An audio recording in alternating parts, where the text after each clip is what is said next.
Woo! Because they always make me want to sing. It's Montana Sunday. I change it. Montana Monday would sound better, huh? We got to wait till the season starts before we start doing Monday Night Raw. But I wish I knew then what I know now. Before the game started, Aiyuk, I would have been singing, ooh la la, ooh la la la la, ooh la la. Aiyuk is on fire, fam. Let me see that song for like a couple of years, but man, oh my goodness, my God. Brandon Aiyuk's intensity while working out started from day one of OTAs. We were talking about that. We noticed it. Christopher McCaffrey was running neck and neck with him, so everybody's looking at both of them and said, damn, them boys is ready to play some ball. Oh, I love it so. Because you know what this means, don't you? I know. Don't make Big Show mad by saying things like, over X over, what's up, Bend, Oregon? William Roberts, what's up? Don't make Big Show mad by thinking we're going anywhere. Just got to lay low, stay humble. In fact, have some disbelief. Show, you know I love you, man. The pads go on tomorrow, fam. And the BA show, I'm expected to go to more ridiculous levels as the season goes on tonight. Going to the phones for your reaction to a focus from BA that is turning heads with whip-like action. I said, damn, BA, man, yeah, I knew you could play, but God, dude, man, these are things that I don't know if people actually knew. How they know. He explains that. I'll tell you that in a minute. But could Coach Shanahan finally have his greatest offense in San Francisco ever? I mean, ever. Because he's been building this team since he first came. One brick at a time. We started off with a little bit. The next year got a little bit more. And then the next year got a little bit more. And what's really funny, at that point, we even found a way to the Super Bowl. But now, it's a legitimate team. We've got juice at every position. There's no reason to believe otherwise. Big Show, smile and say it. I know. Let's do it, show. Fam, you know that's what I could do. If things go as planned, we're going to have Big Show do my yell. Yeah, that's what to do. Fam, the Niners returned to practice today, Sunday, and what was their final practice without pads on? Knowing Monday will be physical and sizzling like bacon. A couple of starters had the day off. C-Mac. Dude is a cut-up, man. C-Mac was off, but didn't make time for robbing people watching the practice. But C-Mac was out there trading picks for Oreo cookies. What if you didn't have any Oreo cookies? Can you imagine? C-Mac, pictures? You got Oreos? No, I'm sorry. With no Oreos, no C-Mac photos. Sorry. Hey, C-Mac, that kid's only 7. Dude was having a great time today. I love it. McCaffrey got plenty of work, though, and after practice, he was serious. C-Mac has been on a maintenance plan dating back to the OTAs. And the spring, as the Niners are intensely monitoring C-Mac in all-out effort to keep him healthy for the duration of the season. C-Mac, man, you cannot go down this year. You may be able to miss a game or something like that with maybe tightness or something, but, man, you cannot be missing when we go down the playoff stretch. We've got to have you firmly in place. You are the ignition switch. Yes. Trent Williams wasn't at the Niners facility at all today. That's fine. He knows what he's doing. One of the best that ever played the position. No problem. Jalen Moore filled in with the first team at the left tackle in Williams' absence. Today was also a scheduled day off for Brock Purdy, who was running on the far field pre-practice while the rest of the team was stretching. And Coach Shanahan said after practice that Purdy's throwing schedule remains the same. He'll have 2 practices on and 1 off, but he clarified that Brock will also have 2 days on and 2 days off. I ain't mad at that. And people could speculate all the way. Well, they're worried about it, man. He might not be healthy. And since the guys were off Saturday, Brock should return tomorrow. Meanwhile, Trey Lance, Sam Darnold, Brandon Allen would grind it out for the backup quarterback spot as they continue to vie for who's going to be that guy. The reps were fairly even during each team period. Trey Lance received 12 first-team reps compared to Darnold's 4, But the quarterbacks had the cream of the crop pass catchers out there today. There was no reason to do nothing but good work. Brandon Aiyuk showed up. George Kittle's out there. Debo Samuel all worked with the first and second teams. D. Lance had 16 reps in total. He started each team drill but one. During the first session, Lance completed all three of his attempts, including a 30-plus yard pass to GK, who was streaking down the sideline. Bam! The pass was placed to perfection in between the cornerback and the safety, and Mrs. Lance's baby boy drew Eric Armstead offsides on the drive, which gave the offense a free 5 yards. Okay, see, that's what I'm talking about. He's growing, all right? And during the second team period, Lance called an audible away from a blitz and checked it to a run in the other direction. Good. Yes. Unfortunately, there was a fumble exchange between him and center Jake Brando. That was bad. That's okay. This is why they're working out. You got to iron these things out now. Don't do them during the season. Do them now.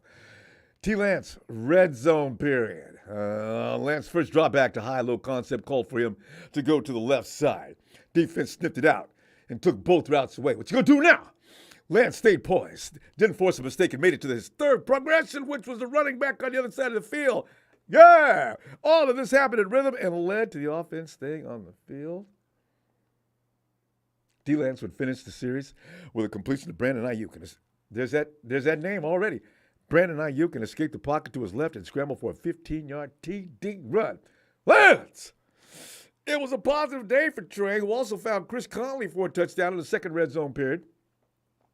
T. Lance was looking comfortable out there today. According to every report I went through, it's all about getting the work in. He still needs to work a bit more on those Shanahan bread and butter plays out.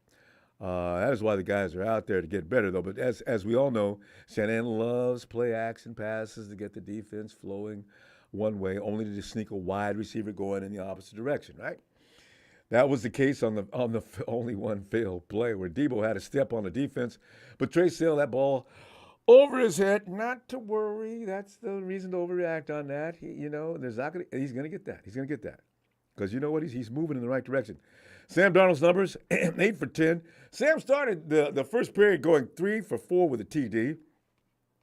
Sam threw what has been described as a seed to their Brandon Aiyuk on a bang 8 in the red zone. On the following play, Sam D may have missed Kittle on an easy pitch and catch out route, but 3 yards. Sam D, according to reports, threw for 3 TDs. But one of those was judged by more than one writer as a sack, and had it not been practice, it would have been. Darnold escaped the pocket, rolled to his right, and hit that man again. Aiyuk streaking in the back of the end zone as Darnold threw the ball across his body. It was impressive, to say the least, and displayed Sam's athleticism. Darnold found the QB's best friend on the day, BA, time and time again. As a combination wore the defense out, running what's called a backside dig route. Apparently, BA likes this. I don't want too many people around the league to find out about that, though. During his press conference after practice, BA called that his favorite route and said the offense refers to it as the kill Trayvon Diggs route. I'm just kidding. That's called the free money, as long as we get it over the linebackers. In fact, that route concept led to back-to-back explosive plays. Sam D threw it to Debo the second time. Sam didn't have the field boasting perfection, though. Dude misconnecting in the low red zone to Juwan Jennings. The throw was maybe 5 inches too high. Bring on Jake Moody and the field goal unit. No TD, Sam. It's all your fault. It's all good. It's practice. It's workout. This is where they got to correct these things. See what you did wrong. Come back. Do it again. Do it right. It's okay. Brandon Allen. Allen only received 8 or 9 snaps and completed 3 of his 5 attempts. So, he was treated like a 3-person. Quarterback 3. Allen's touchdown toss was superb with a cool composure, though. Offense was in shotgun, and the snap was low and slow. Allen caught the snap off a bounce, rolled out to his left, and hit Ray McCloud, running a quick out route. QBs usually panic, fam, are in the same situation, especially against the Niners defense, it would be a life-threatening situation if it was for real for any quarterback not wearing a uniform without that SF logo on the front. If he's out there chasing the ball, bouncing around, call his next of kin. Oh, no. Allen's weaknesses did surface, though. In an attempt to get Danny Gray involved, the slot fade was called. Gray had the cornerback beaten by a step or so, but Allen underthrew the ball so much that the defender was able to make up ground and break the pass up. See, this is the thing you really got to avoid. One thing was clear today, though, if Aiyuk weren't practicing with the way the Niners defense was working the offense, it might have been another day of yawning while the D manhandled the O. Defense is going to make that offense good. And they actually did last year.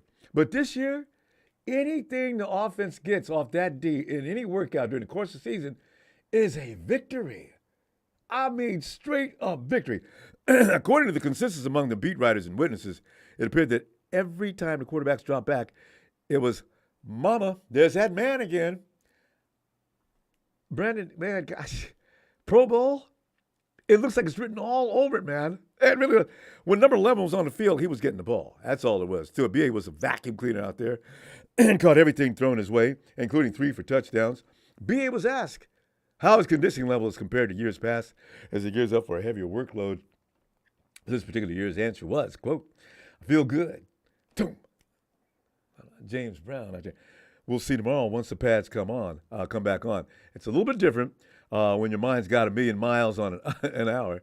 It's just less work that your body has to go through. It kind of feels like every play is not 1,000 miles per hour and full exertion on the body. So I'm able to get to spots to play football, unquote. Aiyuk went on to say a part of that is being more familiar with the playbook and how to play the game in general. So this is what I'm saying when people always say, Kyle Shanahan's offense is easy. What? Do you understand what Kyle Shanahan's offense is? Do you understand the pinpoint accuracy and also the timing, which is essential? Because a lot of the time, the reason why you're seeing the defense look so foolish, it was the timing on that play. You know, because that ball was put into a spot, it was put there quickly. The wide receiver ran right into it. The defender has to go play catch up. It could get real scary. There's been players that testified to that down through the years that they're not playing anymore. Jordan Mason, who was has a growing fan club. You know, most of us were cheering for Jordan Mason. Why? I think mainly because of the fact of the matter, we were afraid of Elijah Mitchell not being able to play a full 17 weeks of football. And I'm still pretty confident that's going to be the case, but I'm hoping that the team doesn't have to fall off because Elijah Mitchell brings that boy can run between the tackles, and I've said it a few times. C-Mac is the best. I mean, he's the best running back in the game right now.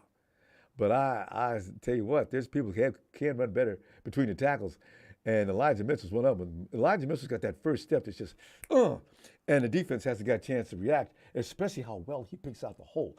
This is something a running back is damn near born with. You can't really teach that. A coach can yell and scream at you. Brandon, you see that? You give that shimmy right, go left. You don't go right with a shimmy and then go right. You know, and see, this is the coaches yelling and stuff all the time. It's still instinctive for running backs. So he took a carry inside, looked like it would gain 3 yards, only to cut back and rush for another 15. See, that's what I'm talking about. That's the instinct of a born running back. But Mrs. Mason's baby boy fumbled in his next series, and you know how that goes with Kyle Shanahan. It sets him on fire. I bet it really does in practice, too. Fam, I really do believe, though, Coach Shanahan, he may forget about the glorious runs you do in practice and the games, but he will not get over a fumble. He just won't do it. Shanahan will hold you accountable for that for the rest of the time of the season. You do it 2 or 3 times, you can look to get dropped at the end of the season. Now, think about that. How many guys have we seen make an exit that were good football players? Apparently, not because of what they did do good, but it's them fumbles. I'm not going down. I don't feel like going down through the list, but I'm telling you. Hey, and the report on Kinlaw. It is said that you instantly can see a change in Javon's. You remember, there's a difference between Javon and Javon. Jake Kinlaw's body type. He looks slimmer, almost as if he's lost some baby fat. Can you imagine that big as that dude is? I almost set it up. Big as he is, losing baby fat. he's hopefully the transformation leads to a change in his play. Or the Kinlaw just staying healthy. Javon, this has got to be the year, man. You got to get all into it. Keep trimming down the fat. Keep doing what you do, because today, I know the pads ain't on yet. They will be tomorrow. That could make it worse. We'll see. But today he pushed the guard into Lance's lap, leading Kinlaw to bat down a pass. Really? And then there was that play that every writer put in the report. This is starring Drake Jackson. I gotta go find the YouTube video on that. That's the best play from a defensive lineman came from D. Jackson. Mrs. Jackson's baby boy, he peeled off the line of scrimmage. I read it twice because it's true. It's not a typo. Dude ran stride for stride with who may be registered as the fastest running back we have. Running stride for stride with Elijah Mitchell. Down the sideline. Down the sideline. I'm talking about a defensive lineman getting on his horse, leaving the line of scrimmage, and jamming down the sideline with a man that can run very fast and was all up in that butt. He was running down the field hip to hip with him. Lance looked at him. Is he going to break or what? Damn. Fam. Lance gave Mitchell a chance, but to no avail. Drake was all up on his hip, unleaned like a linebacker. Nick, fam, you know what? I'll tell you what. We can pencil him in right now. Nick Bosa, Drake Jackson is getting ready to show everybody, look, y'all was worried about me, right? Yeah, you have to find somebody else to worry about. I'm going to take care of things on this side of the field, guarantee you that. In fact, Nick can take a break every now and then. I'll give him a rest, too. I want to hear that kind of bravado. I really do. Nick Bosa remains out as he awaits a contract extension, which is starting to really worry me about, because I already predicted a couple of days ago that extension would be signed within 48 hours, and that was the last time we talked. Kyle, John, Prague, don't do this. Don't do this. Don't start that tension. Because even if Nick and his camp don't talk, you know we will, and it will make the media crazy. Twitter's already ready to blow up. You know that. Because we haven't had anything to complain about all season long. Well, there's been a couple of small things, but not much. That means Jackson and Cleveland Farrell, though, are running with the starting defense. If Jackson continue, I'm telling you right now, that athleticism, I can't wait till the pads get on tomorrow. Jake Jackson, don't worry about him. After practice, Jackson said that he added weight and strength this offseason, but not because he felt like he'd play more this season. Jackson said it was to help him get through the season. Yeah, which was an issue last year. But without doubt, today was a day of Brandon Aiyuk. Boy, I tell you what. Fam, you think about this for a minute. You know what? You got people that are going to shine that maybe you didn't expect. Now I knew Aiyuk was going to be good, but Drake Jackson, the linebacking crew, you know what they're going to do. The frontline defense, it's going to be obituaries written a lot during the course of the season for opposing possibly running backs and quarterbacks. Somebody's going to get seriously beat up. And you know, with the way they're feeling about what happened in Philly, Jalen, make sure your insurance is paid up, man. I know you can run fast and everything, but boy, if Drake Jackson can keep up with Elijah Mitchell, don't believe that you can't be caught. I can't wait. I can't wait. Well, Mr. Black Ice, Aiyuk will go off. Debo will make his 1,400 yard stats. Plus C-Mac and our weapons overall will be too much for mofos. Anything we should work on. Just from what you said, being humble. Yeah, the 49ers can never get too complacent and get too full of themselves. Don't be reading what the media is saying about them. Stay away from all that stuff. Stay focused. And no matter what you do after each game, say, I could have did better. Then do better. Make it impossible for anybody to stay with you. I want Patrick Mahomes to actually be saying things as if he were fearful. If he makes it to the next Super Bowl, man, if he makes the next Super Bowl, I'm going to tell you right now, fam, he has to be stopped, or else it will be considered a KC dynasty, which started with us. It will end with us, too. Mr. Black, by the way, Drake will be our X factor, our quarterbacks. I like that. That's, because he's supposedly that youngin', that potential weak link. But what if the weak link outshines half that defensive line and everybody on the bench? Ah!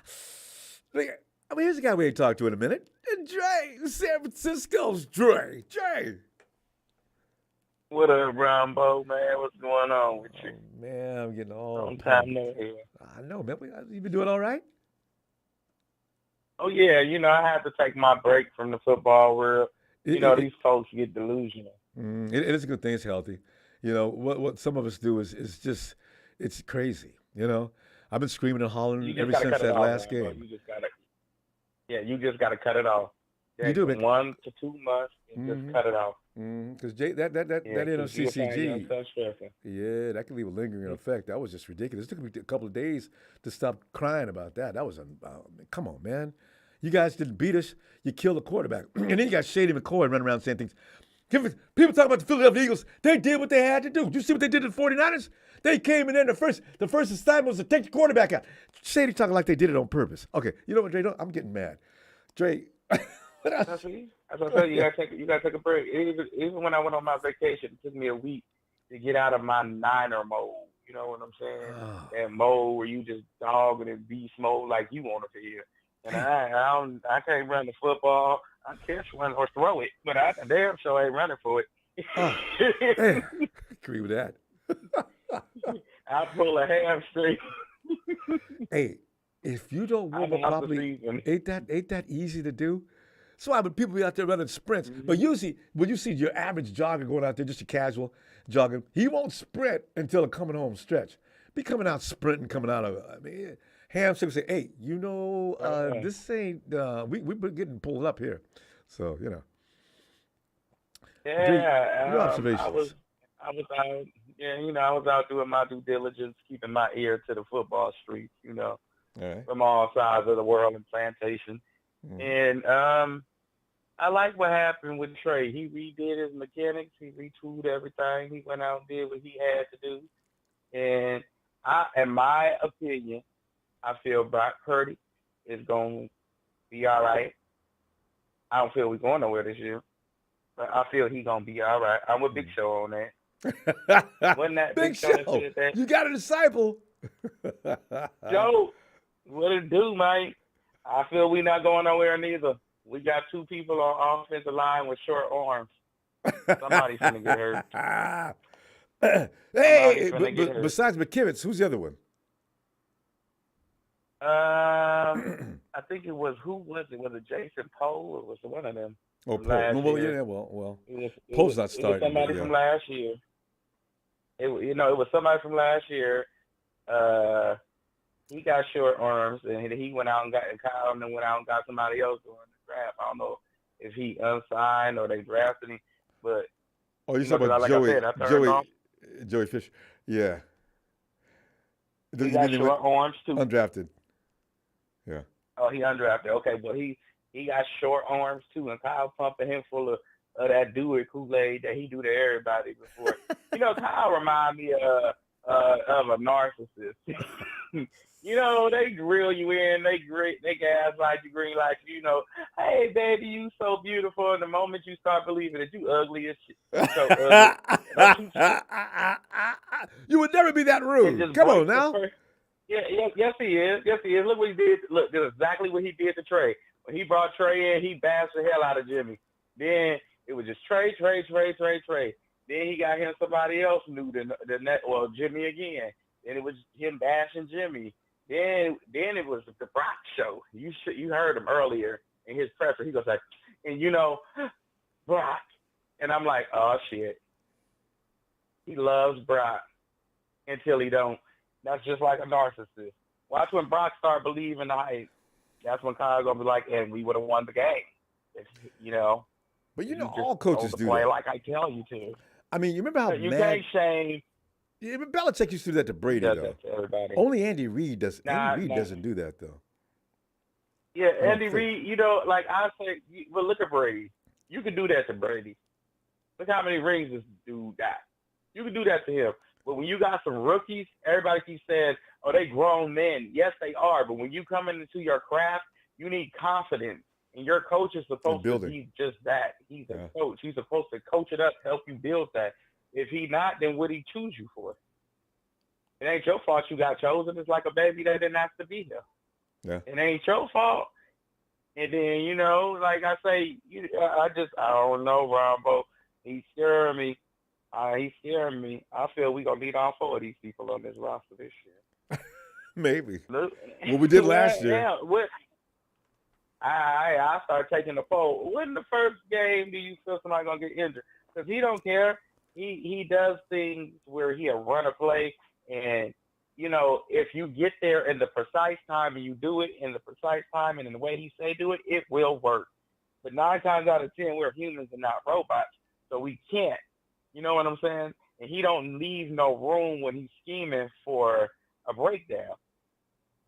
That's what I'm saying. It leads to people getting hurt and making players look bad, and that ain't how it is. Yeah. That's what he did to the tight end, or was it the wide receiver? It was the same person that was on the same when Trey got hurt, he was in, and then when Brock got hurt, he was in blocking. The same person. I think like a wide receiver or a tight end, and it's like, why the hell was he there? Guarding the baddest player on the defense. Oh, about the NFC CG. That was a tight end. Yeah. Okay, he was a tight end. He was the same. Go watch the play when Trey got hurt. He was in. He was blocking too. He missed the block right along with, I think it was it McGlinchey or it was somebody else that missed the block, and Trey got hurt. Same way Brock did. But it's like you don't leave room. You just gotta. I don't know, Ron, but I just say. But Dre, you gotta understand too, though. The 49ers, it's amount of time they put in. Reps is everything. The 49ers are not going to continue to make the same mistakes the same way.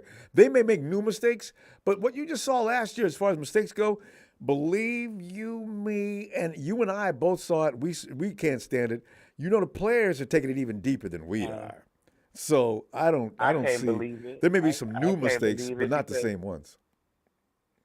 No, I can't believe it because after he got the same play he got Brock Purdy hurt with, what was his name? The back.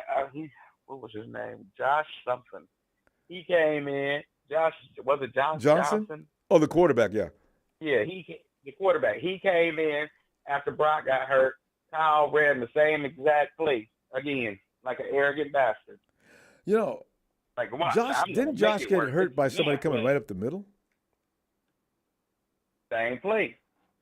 I think it was the same play. Because the very next play, he ran the same exact play. He does do that. Because I say we could have scored. We could have scored with what we had. He was. Quarterbacks got to learn to protect themselves too. Now, if you see a guy coming, you need to protect yourself. I hope they're instilling that in our quarterbacks as well. I understand getting the play off and everything, but if you see about to be killed, then self-preservation. But then Kyle bash you, though. Yeah. But then Kyle bash you because you're not in the spot that he told you to be at to hopefully, make his play. Hopefully, that's what I'm saying. Hopefully that's what they're doing this preseason, working on some things that have been a thorn in their side. We're going to find out, though. Dre, it's good to hear from you, though, fam. I will see you. I'll be back, Ronbo. You know I will. All right, fam. I see you midweek. All right. Pats coming on tomorrow. Ronbo, you stay easy. You too, Dre. Shout out to Big Show and everybody who feel we ain't going nowhere this year. All right. Like Dre. You guys are a growing contingent. like Dre. Well, I'm not joining that group. I'm telling you right now. This is it. This is it. What's that song? Anderson, down in Texas. So the last caller, why you call the show then that you feel we ain't going nowhere? Keep that negative energy to yourself, bro. Anderson, we got a lot of people that have been scarred up by what's happened to us, so we got to actually sympathize with that feeling. We don't need to follow it, but I somewhat understand it because it's sometimes when you as a child when you grow up and everything's always bad happening, that's all you expect, right? But if things are good happening to you all the time, yeah. I agree with you, man. Really do. You're going to be fine. Hey, man, he was scarred up like Terrence Crawford scarred up your boy from Texas, Earl Spence Jr. What happened, baby? Shit, I ain't watched that shit. They're gonna fight, lose because you're gonna fight, lose the gloves. That's how I feel about boxing. I know you know. Oh man, and that fight. Oh, dude got hit with a foot. I'm telling you, man. I says, you know what? And I've been kicked in the head before. That fight over, and sure enough, it was.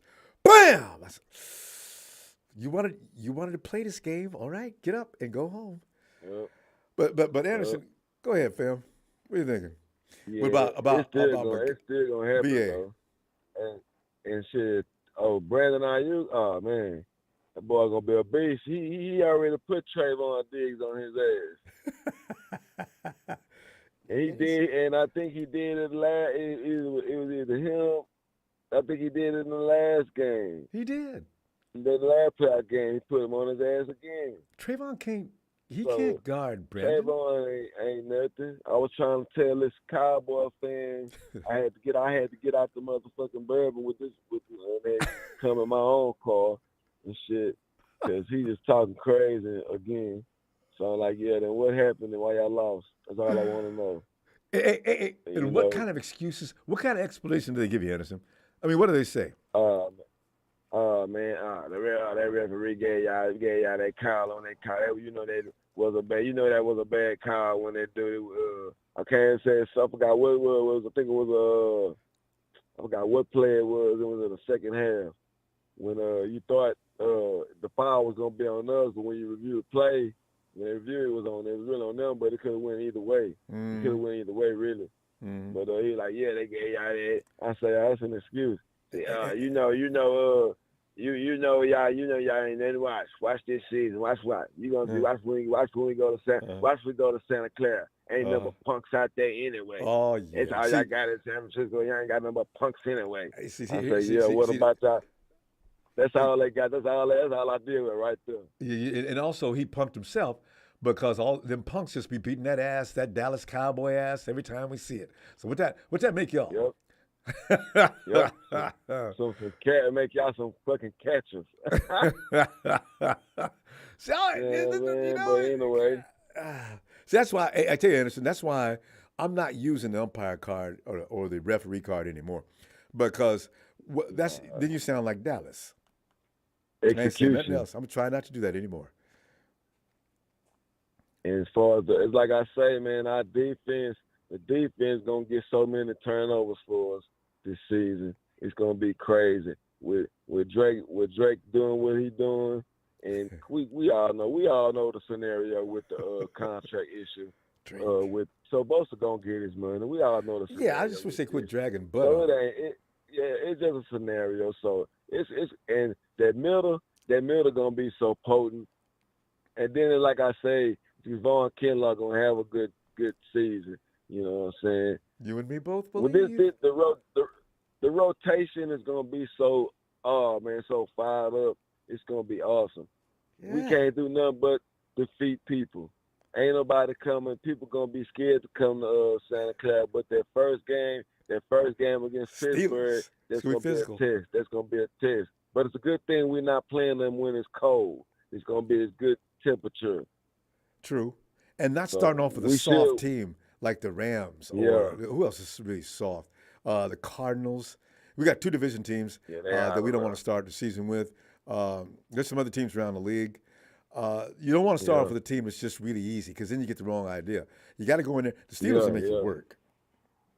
Yeah, but the Steelers, they got a good defense.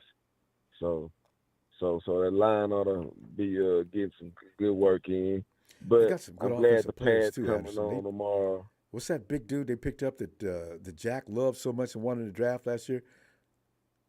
I wanted him too, actually. That big wide receiver. I can't. And that quarterback, he'll have a year under his belt. That's good. I have a feeling. As I think about that, that could be a game. Pickett is a good quarterback. You're talking about George Pickens, baby. Yeah, man. George Pickens. George Pickens. Yeah. That dude. Yeah. And Nazi, come on, man. They got some. They can hurt you. Yeah, they got some people. So but we gonna be ready.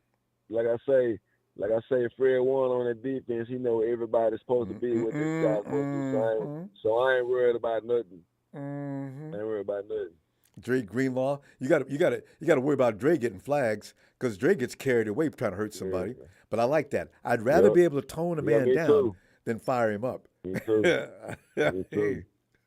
And then all the innocent, he be always in the right places to get the ball, pick the ball off. Quick, boy, is quick. Yep. So And with and the Elijah Mitchell and Christian McCaffrey combination, that's gonna kill him. Elijah Mitchell, Chris McCaffrey, and Debo. See, that's what I'm saying. If I got Chris McCaffrey and Debo on my team, I don't know what you're gonna do. Cause ain't no way you should be losing. Yeah, you can't double team Debo anymore.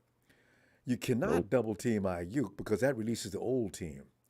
You know that I don't know what the and as bad as we talk about Shanahan, he's going to come up with designs. As long as these guys can follow directions, he's going to come up with designs that are going to render defenses moot. I already just impotent. This is dead. I can already see it. Because this is how I look at it. The strong what the opponent thinks the strongest part of their defense is gonna be the weakest. Weakest is really the weakest because you got so much emphasis on that side. You're not worried about them fucking up. Yeah. Or miscues, but they gonna mess up because they gonna be so anxious. Mm-hmm. And so they gonna be jumping off sides and all kind of things. So you gonna run. So what you wanna do? You wanna run directly at them. Right. Throw the ball straight at your strongest people. And it's like we did, like how we exposed, like how I used to expose Trayvon Diggs in that playoff game in Dallas on their own damn stadium, them bastards. You know what I'm saying? On their own, just expose them. Throw at their strongest player, which our best player. That's how, and you gonna find out they weak. Them people weak. And Brandon will tell him before the snap. Listen, throw me the ball. You got Trayvon on it. But did I tell you what to throw me the ball, man? That ain't nobody. I got this. And sure enough. You watch that route running, and Trayvon's trying to catch up with Brian, a BA, after one of them vicious cuts. Oh, Trayvon, you better get you some glasses, man. If I do this too far away. Oh! And they want to talk noise about Parsons and Lawrence. Man, last time I checked, them dudes on the sideline because they couldn't hang. They was catching their breath. One was on the sideline talking about his calf hurting. The other talking about his rib. He was thrashing his ribs. What happened? I thought they were some superstar players. Don't get me wrong, they do their thing, but why they always going on the sideline when they play us? Because every team in the league does that, Anderson. The following week, they can barely work out the next week. Yeah, Bones they and things be getting that. bruised. Anderson, we got production's calling me. Look, we gonna get up, and I'm gonna see you midweek. Whatever it's gonna be Wednesday or Thursday, one of them 2 days. But I'll be looking for you, fam. Oh yeah, for sure. Shout out to Nine Empire, Big Show and his disciples. Y'all negative. Don't call the show. Peace. and tell them Cowboys we're waiting on them. Anderson. Hey, Jack.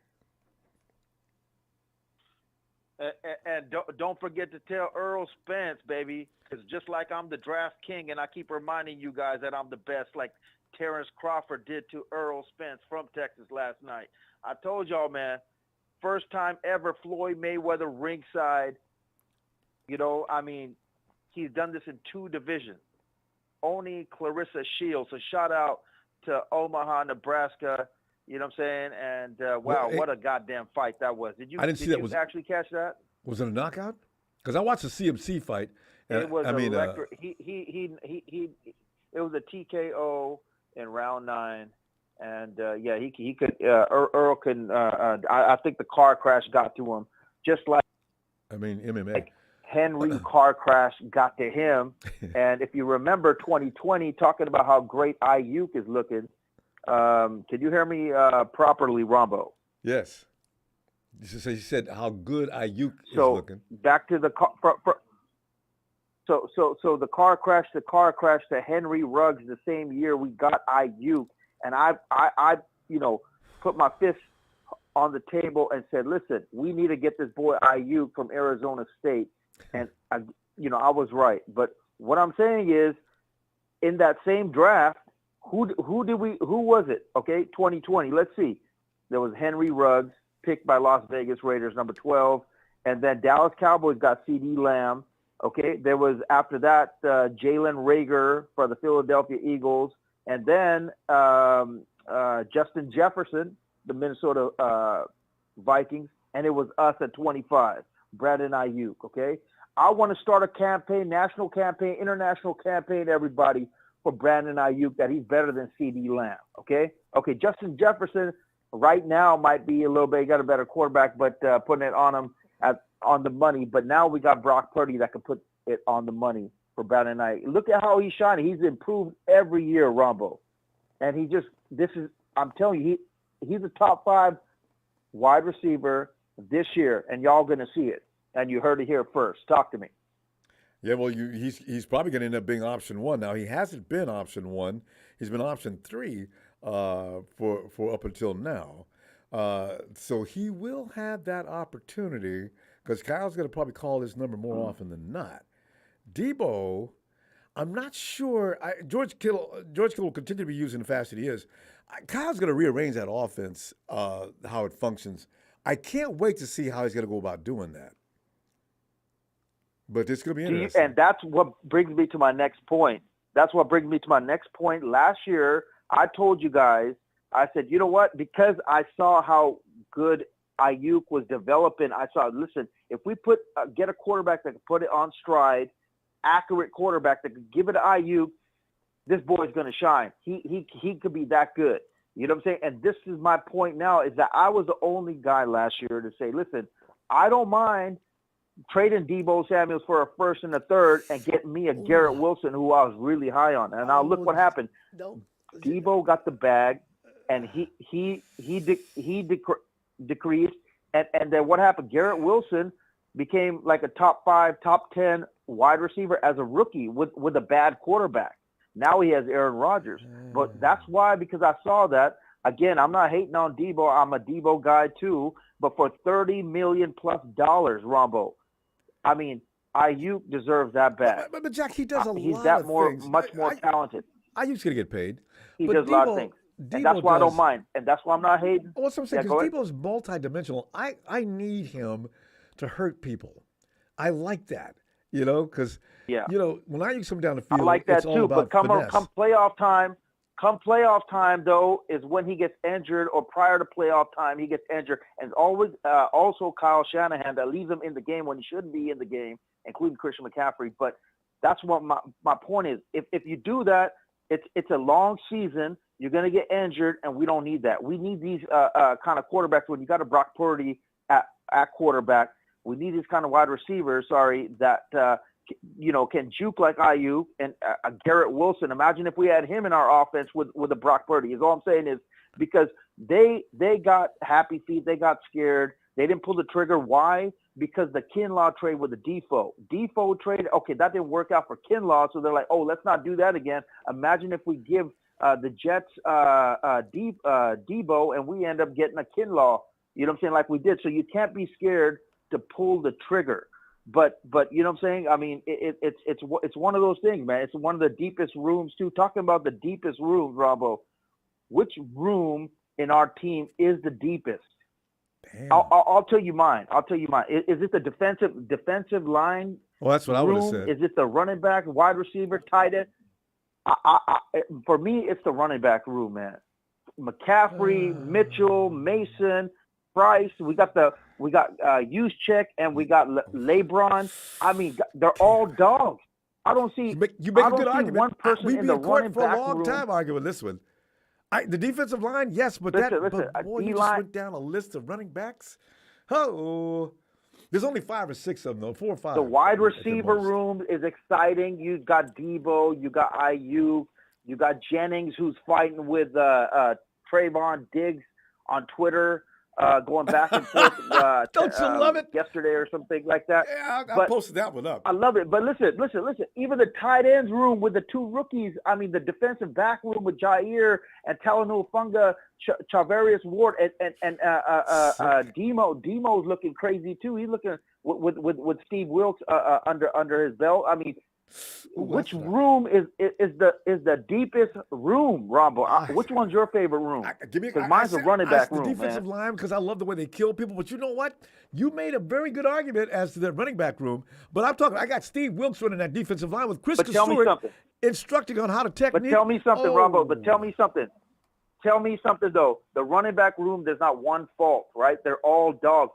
We don't know who's opposite Nick Bosa to say that's the deepest room because Drake Jackson, Cleveland Farrell, we don't know what they're going to be, but we're hoping Jack. that with Jack, Farrell that let me, they're you know, going to. you know how you always say in advance that you made this claim, and then months later or a year later you can make the claim and say, "I told y'all."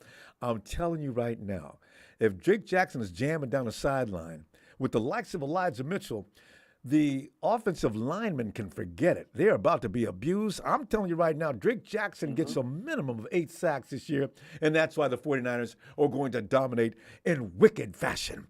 Because the rest of the boys already know what they're going to do. Y'all you heard got it here first. Javon Hargrave, you got Nick, I got Eric Armstead. Oh, my backups are just as nasty. Almost.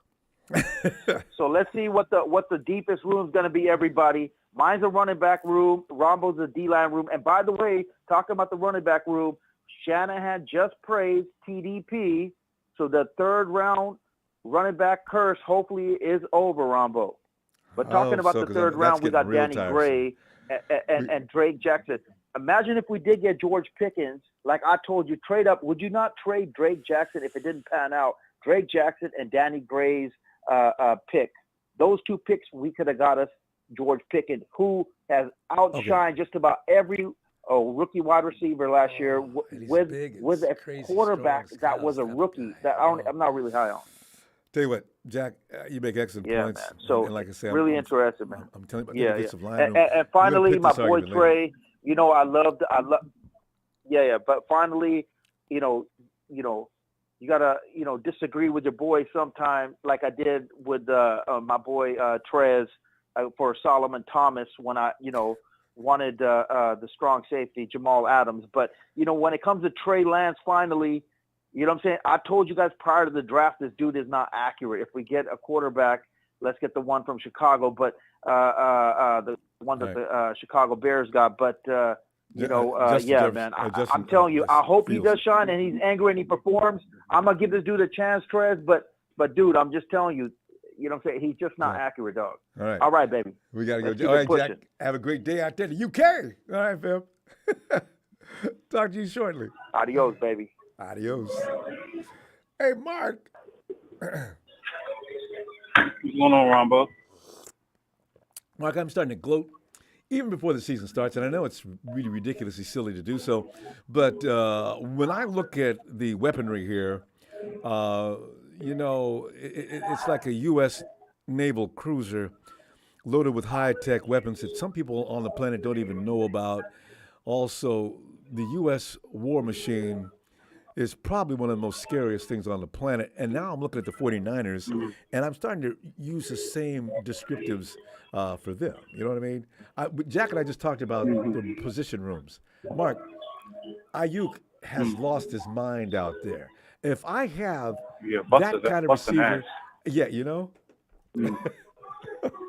Yeah. Well, Ronbo, first off, I would like to apologize to Big Show. Because Ronbo, I've been thinking, the Big Show, we need a fan like this. The guy I don't think he's being negative. I think he's just being humble. Yeah, no.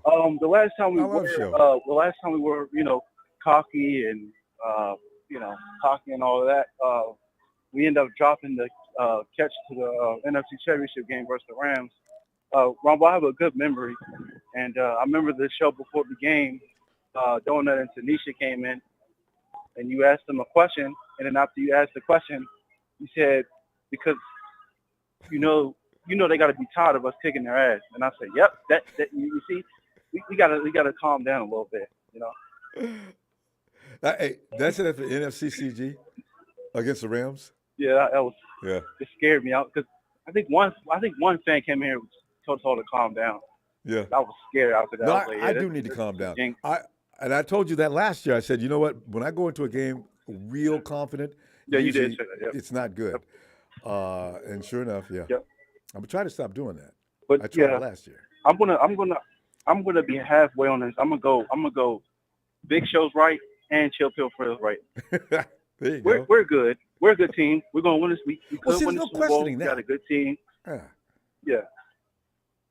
But at the same time, I guess Big Show's just trying to humble us, just in case, things do go wrong.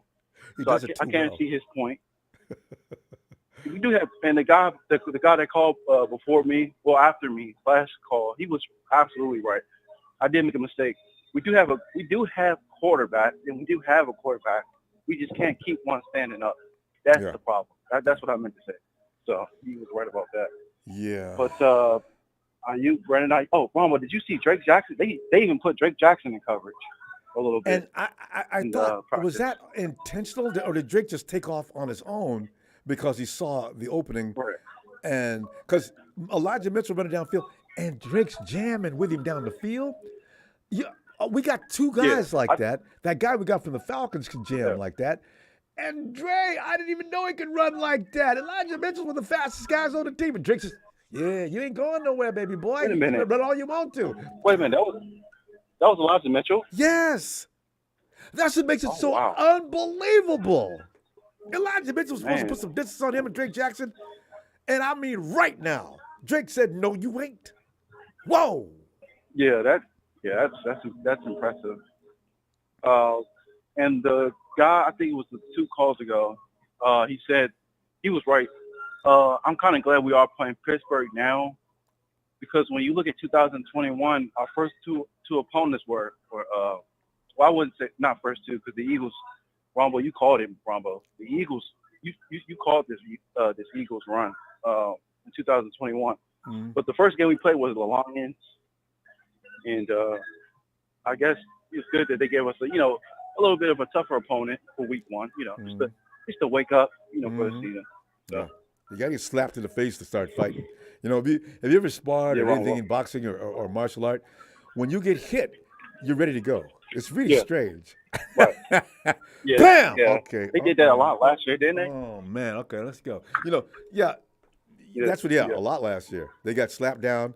We played from behind how many times?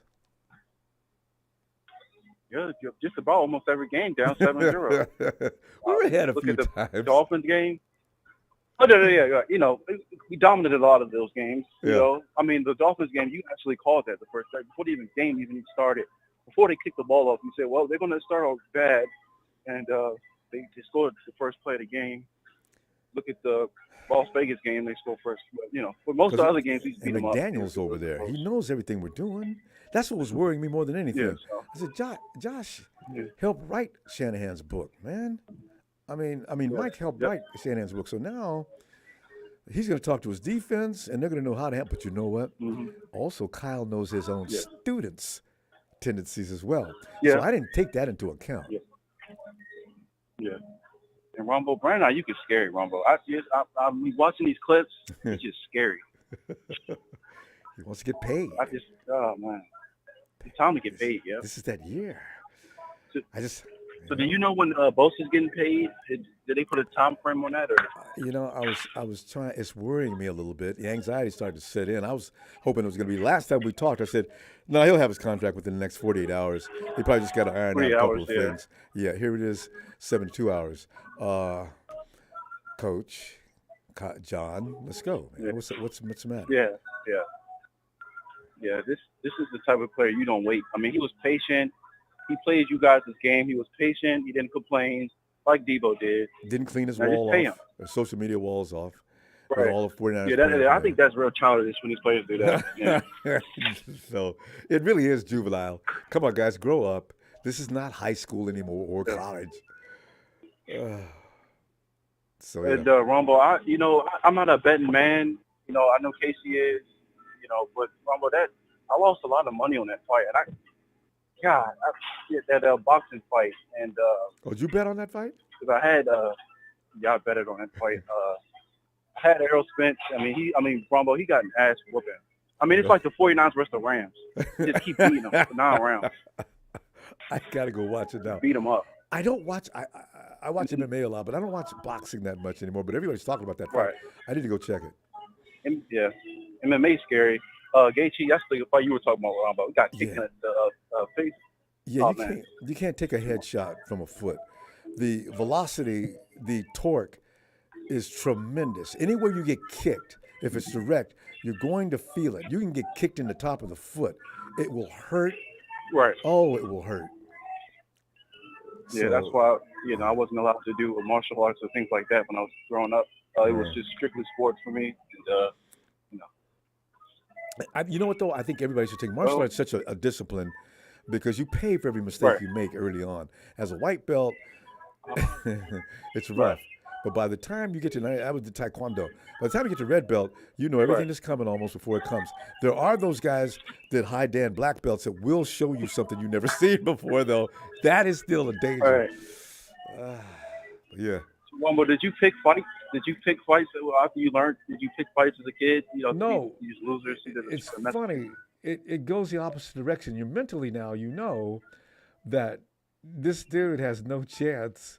I learned to be diplomatic after that because, first of all, I don't want to get in big trouble for they finding out that this kid studies martial arts, so we're gonna have to press some charges on that fact too. So no, I became real cool. Oh, wow. It's amazing. Knowing what you're capable of, you don't do it.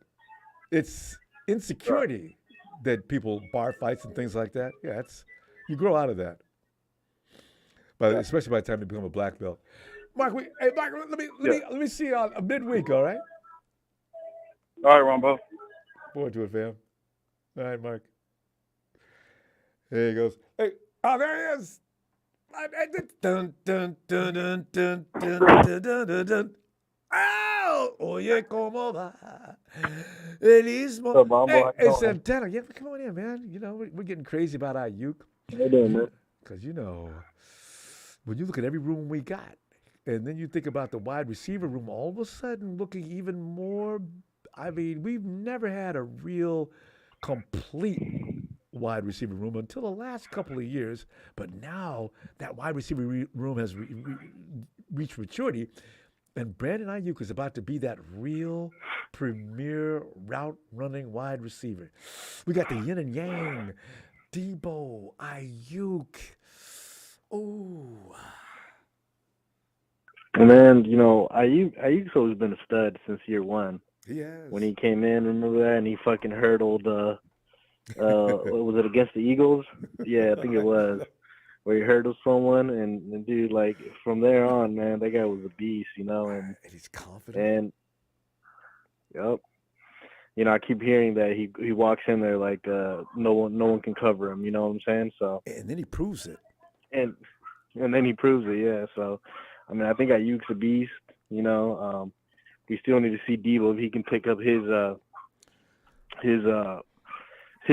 what's it called, how he performed in the 2021 season. He promised us he would. Yeah, man, if we can have that and we can have that in Aiyuk, man, I think we can be unstoppable, You didn't even say anything about McCaffrey yet. See, this is what I'm thinking. You got McCaffrey, Aiyuk, and Debo in the running back room. Ooh. And that defense. I mean, ooh. Yep. Oh. Man, it's just my only concern is the quarterback situation. But other than that, man, if we can figure that out, I mean, we could do big things, But like I said, I don't know. I'm on the side that I feel like it's going to be hard to win a Super Bowl just because we don't have a quarterback. No matter what.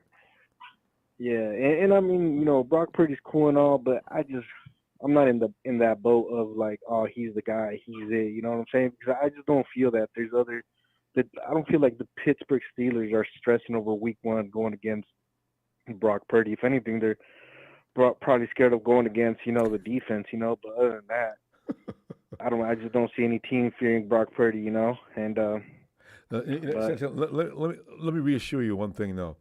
What we need to do, stop thinking it's going to be Brock Purdy by himself. Brock Purdy's going to come out there with instructions. He's going to come out there. You know how Rambo used to, before movie start, be loading all them weapons all over his body? See, Brock Purdy is very sharp mentally. Physically, okay, there'd be some things that are questionable. He had a learning experience from last year. You cannot really achieve what he did and not have some kind of talent. You can't. There's just no way. So I think the worry about Brock Purdy, it may be misplaced. He needed to get and get a little more work this offseason. I am concerned about that. But Brock Purdy is not the thing you need to worry about. I don't think so. But, you got your reasons why. But, I mean, yeah. I just don't see it, Ronbo. Yeah. I just don't see it. Don't. And the reason I say this is because, obviously we played those 8 games and he did good. But my biggest one was against the Cowboys. They had a good defense, good defense. And like I said, we had Aiyuk, Debo, McCaffrey, George Kittle in that game, and we couldn't do anything. But remember, like you just said, though, they have a good defense. What we have to do is the Cowboys and Eagles defense. Yeah, we have a good offense, though. You know what I'm saying? True, but Aiyuk was cooking Trayvon Diggs, and we couldn't get it to him. Well, so I mean. Yeah, that's what a good defense can do. Other teams are gonna have the same trouble with us, though. So you got to remember, it's not just the offense out there playing.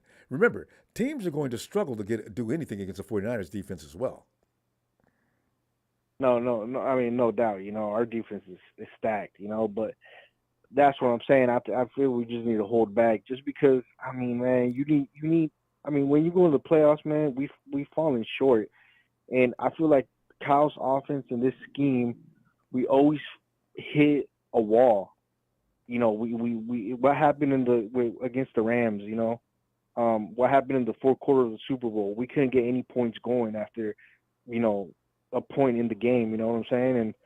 And same thing, I felt like it happened against the Cowboys. We just hit a wall that we couldn't get past, so I mean, and we have a stacked, defense was getting us in good field position, and we couldn't score against the Cowboys.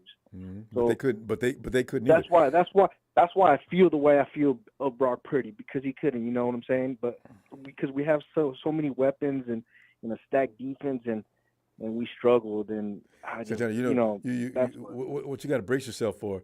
By the time you get to the playoffs, there's going to be something close about the teams that are playing. We're going to be playing teams with good defenses, and we're going to bring our defense, and it's going to be a matter. And a lot of times it comes down to who's coaching.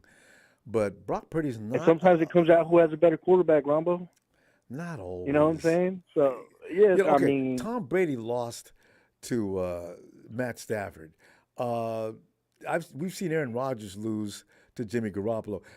What you got to understand is a lot of times it has a lot to do with a lot of variables. It is not. And a lot of people like to think the quarterback is the only factor that's going to help them win. That's been proven not to be accurate a few times. Okay, Robo. Another thing. Has our O-line gone better since last year? I don't know what to say about that yet. I got to see him in action. Because the O-line wasn't all that good last year, but. That's what I'm saying. Is it better than last year? And if it's not, we got to be concerned. You know what I'm saying? Because Brock Purdy got hurt. Yeah. So, yeah. That wasn't the line though. That was that tight end. I can't remember his name now. But Santana, O-lines are like basketball teams. They need to work together for a while to know how they're going to act. Last year, that O-line team was just being assembled. You got Aaron coming in first. You got Trent down there. You got Jake Brindle. He's new. Burford, he's new to some degree. Mike McGlinchey has issues. So, that's why. But now, everybody knows everybody on that offensive line. Yeah, pads go on tomorrow, so I'm excited to see the 1-on-1, 2-1, what, you know what I'm saying? So that's going to be fun. Either way, I'm still excited, for the season, So we'll see what happens, Ronbo. Yeah. Have you joined the Big Show Club along with Dre? Because the non-believers. What is it? Yeah, Big Show is not. I'm not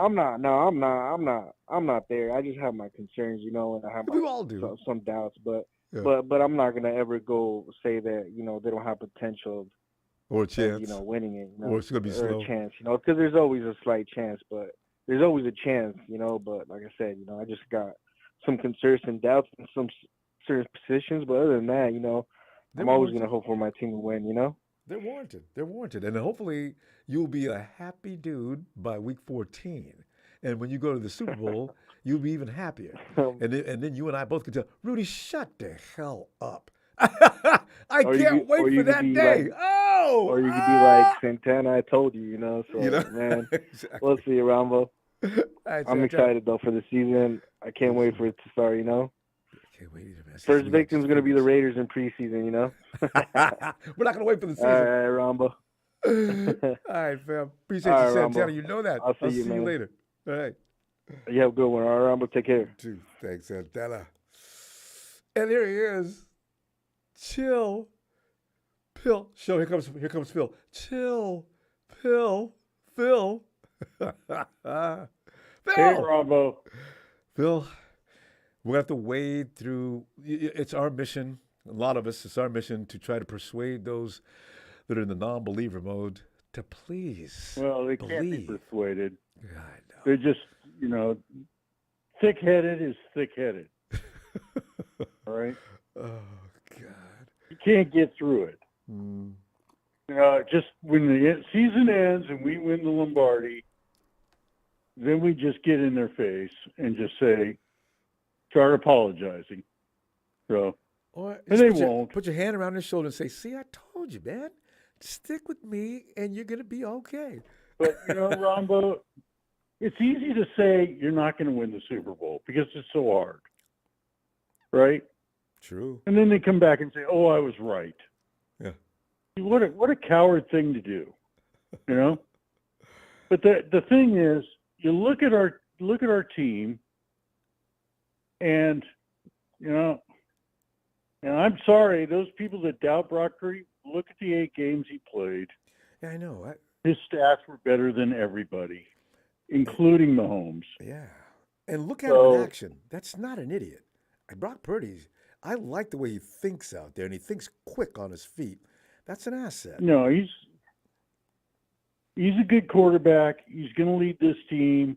His arm strength, I've been to 2 practices already, and I've seen his arm strength, and it's there. He's overthrowing people. And so, he got to get that straight. He will. By the time, the season starts, he'll get that straightened out. And, he's just got it. I mean, people don't understand it, and Alex Smith said it with his Matt Mayoko commentary that, 90% of it's decision making. Yes. That's why I said he's got it between the ears. You've got to know how to outthink that defense and make the right choices with the next shot. Who does that? Well. I see somebody in the top saying, I've been saying this for 6 years, but wait a minute. We've been in the Super Bowl. We've been in the NFC Championship game 3 times. As opposed to the Rams, who've only been there how many times? Yeah, well, wait a minute. So we've been drafting 28th, 29th, 31st. Hello. Not like the Rams, who came in with a ready-made team. I mean, we're in the top. We're one of the top teams in the NFL. Period. Thank you. And there's only about 6 teams that can win the Super Bowl. Mm-hmm. And Rams, Really? ain't one of them. You ain't one of them. Mm. And not a chance. we're one of them. Mm. So we've got to have the ball bounce in the right direction. Some of it is luck. Yes. You gotta hit those things. But we've got the team and the roster to be in the conversation. Absolutely. And that's all you want. Yeah. Be in position to win. That's why I laugh. Yeah, you guys are good regular season teams. Yeah, you know what? Last I checked, you got to be in the regular season to be eligible to be in the big dance. So we're playing in the playoffs. 1 game, 2 games, maybe 3 games, maybe 4 games. I mean, hello, these other teams aren't even making the playoffs. No chance. As Vince McMahon sung, Give me a no break. chance. No chance. Yeah, we Yeah, well, they're idiots. That's the problem. Nothing envious. So You look at the Rams fans, the Hawks fans. The Cardinals don't say anything because they know they're dead meat. Every position, like you said, the running back room is pretty damn good. The wide receiver room is pretty damn good. The linebacker room is pretty damn good. The safety room is pretty damn good. Cornerback room, pretty damn good. Defensive tackle room, pretty damn good. We've got the best edge rusher in the league. With a rookie, a second-year player that's looking good. We were a top 5 offensive line last year, and everybody's criticizing it. Yeah, I know. We were a top 5. Trent Williams, Banks, and Brando only gave up 4 sacks all year. That was the best in the NFL. So from the left-hand side, the problem was Burford was a rookie, and McGlinchey. Mm-hmm. And Burford's going to be better. Yeah. It takes a little time because for he's not a offensive rookie anymore, and he goes from the first to second year. He's going to be a lot better. Mm-hmm. And I think McKivitz is going to be better than McGlinchey. You and me both. I'm really telling do. you right now, people are down, and he's not. I can't wait to see what he looks like tomorrow and the next day. Ho! So, Ronbo, I mean, our offensive line is going to be top 5, at worst. Yeah. So, and that'll get you there. Please help. These people just don't know what they're talking about. See, because our offensive line, some of the things that Kyle does. It's easy to be negative because chances are you're going to be right because it's very hard. Of course. It's so, probably 60-40, Phil? People are cowards. Yeah. But you know what? I really like our team. I really do. Oh, they just look so good. I've been through the Tom Sula years. I went through the Chip Kelly. Chip Kelly years. I went through the, even further back, Eric, those teams, I could tell you, we weren't going to make the playoffs. And we knew before the season started, too. Exactly. God. But this year, I really doubt that we don't make the playoffs and don't be in the NFC title game and don't have a chance to win that game. And I tell you what, Philly is not going to freaking repeat. I'm telling you that Jalen Hurts is going to probably get hurt. He's the same size as Brock Purdy, and he's a running quarterback. Mm-hmm. So, and you want to run? Their linebackers are terrible. Their safeties are terrible. They lost their best defensive tackle. So right up the middle, they're going to have a problem.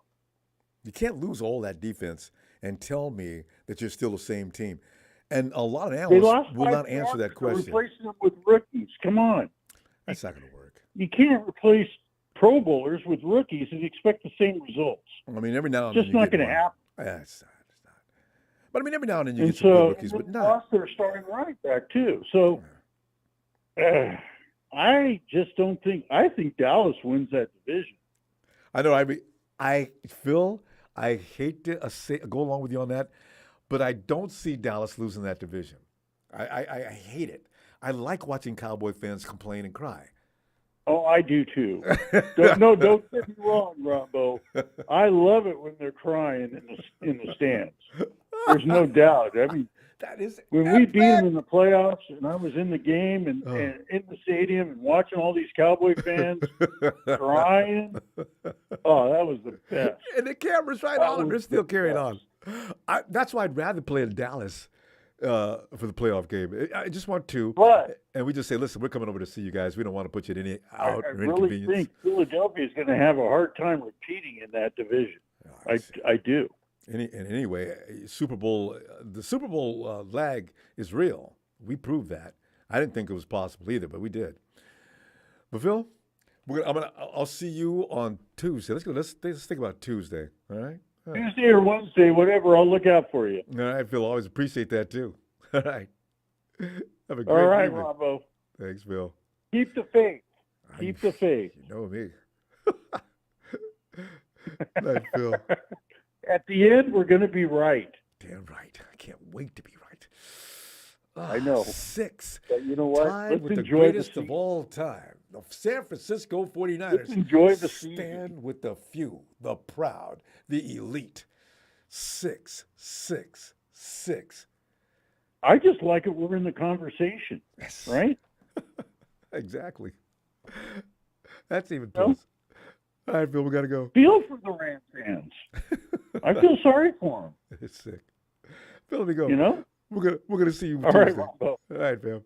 All right, Phil. Okay, take care. Bye. Bye. Yes, 6, 6, 6. Steelers, Patriots, 49ers. And then all the comedians that always, you guys can't win a fight. You can't win Super Bowl in the modern day period. Hey, yeah, well, it's a big show. It's a big show on tonight. So would you get in here and bring this down to, you know what? It's like Trey always says, this thing got way too cute and cuddly in here. Let me straighten y'all out on a few things. Show does it in its own fashion, though. Show. Rob, are you there? I'm here. Are you in a drive-through? I was actually at Starbucks Oh, okay. getting coffee, late night coffee, you know. Yeah, you don't. There's no need to be sleeping. Glad you I did. know, Watching for me real. awake. The Pats come on tomorrow, so Mhm. I know people don't like to hear this, but having a really good quiet camp lately.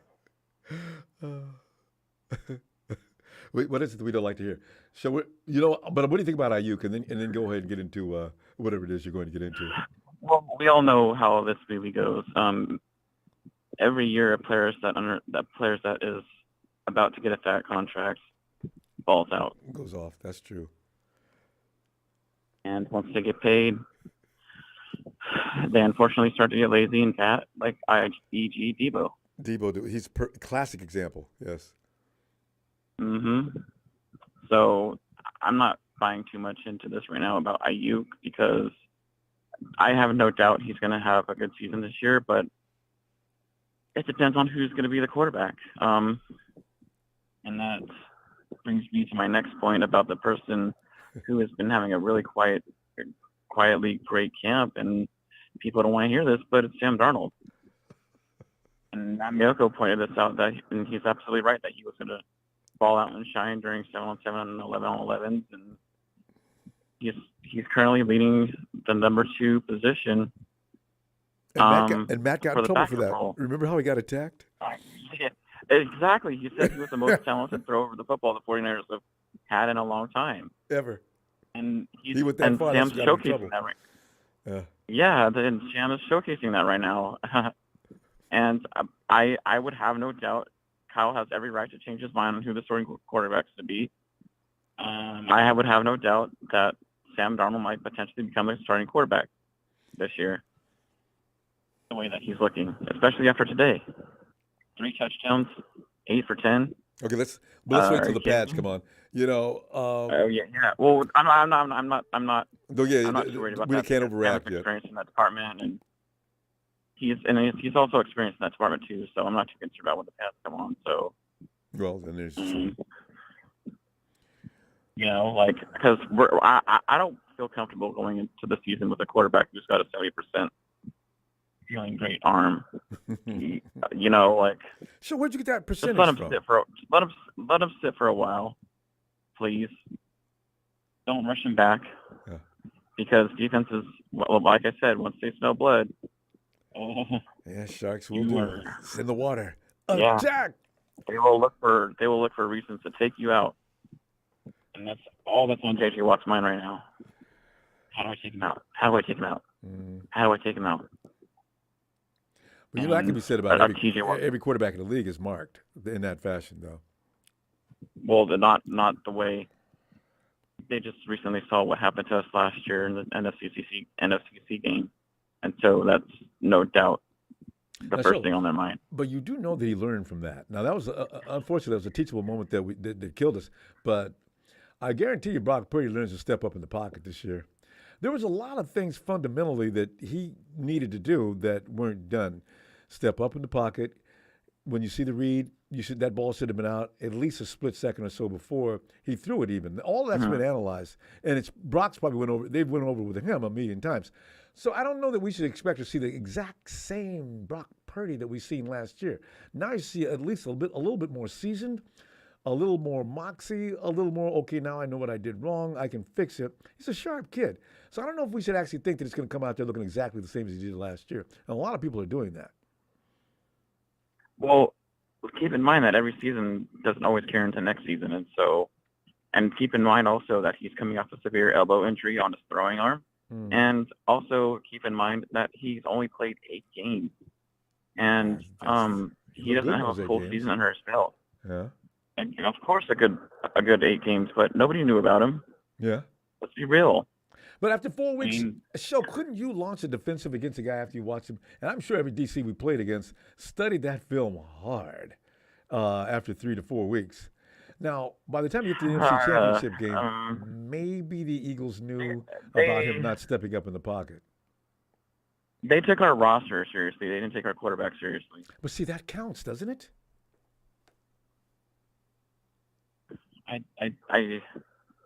See, because you're subtracting the potency of the entire unit just to lay all the burden on the quarterback, and I don't know that that's really going to be the case.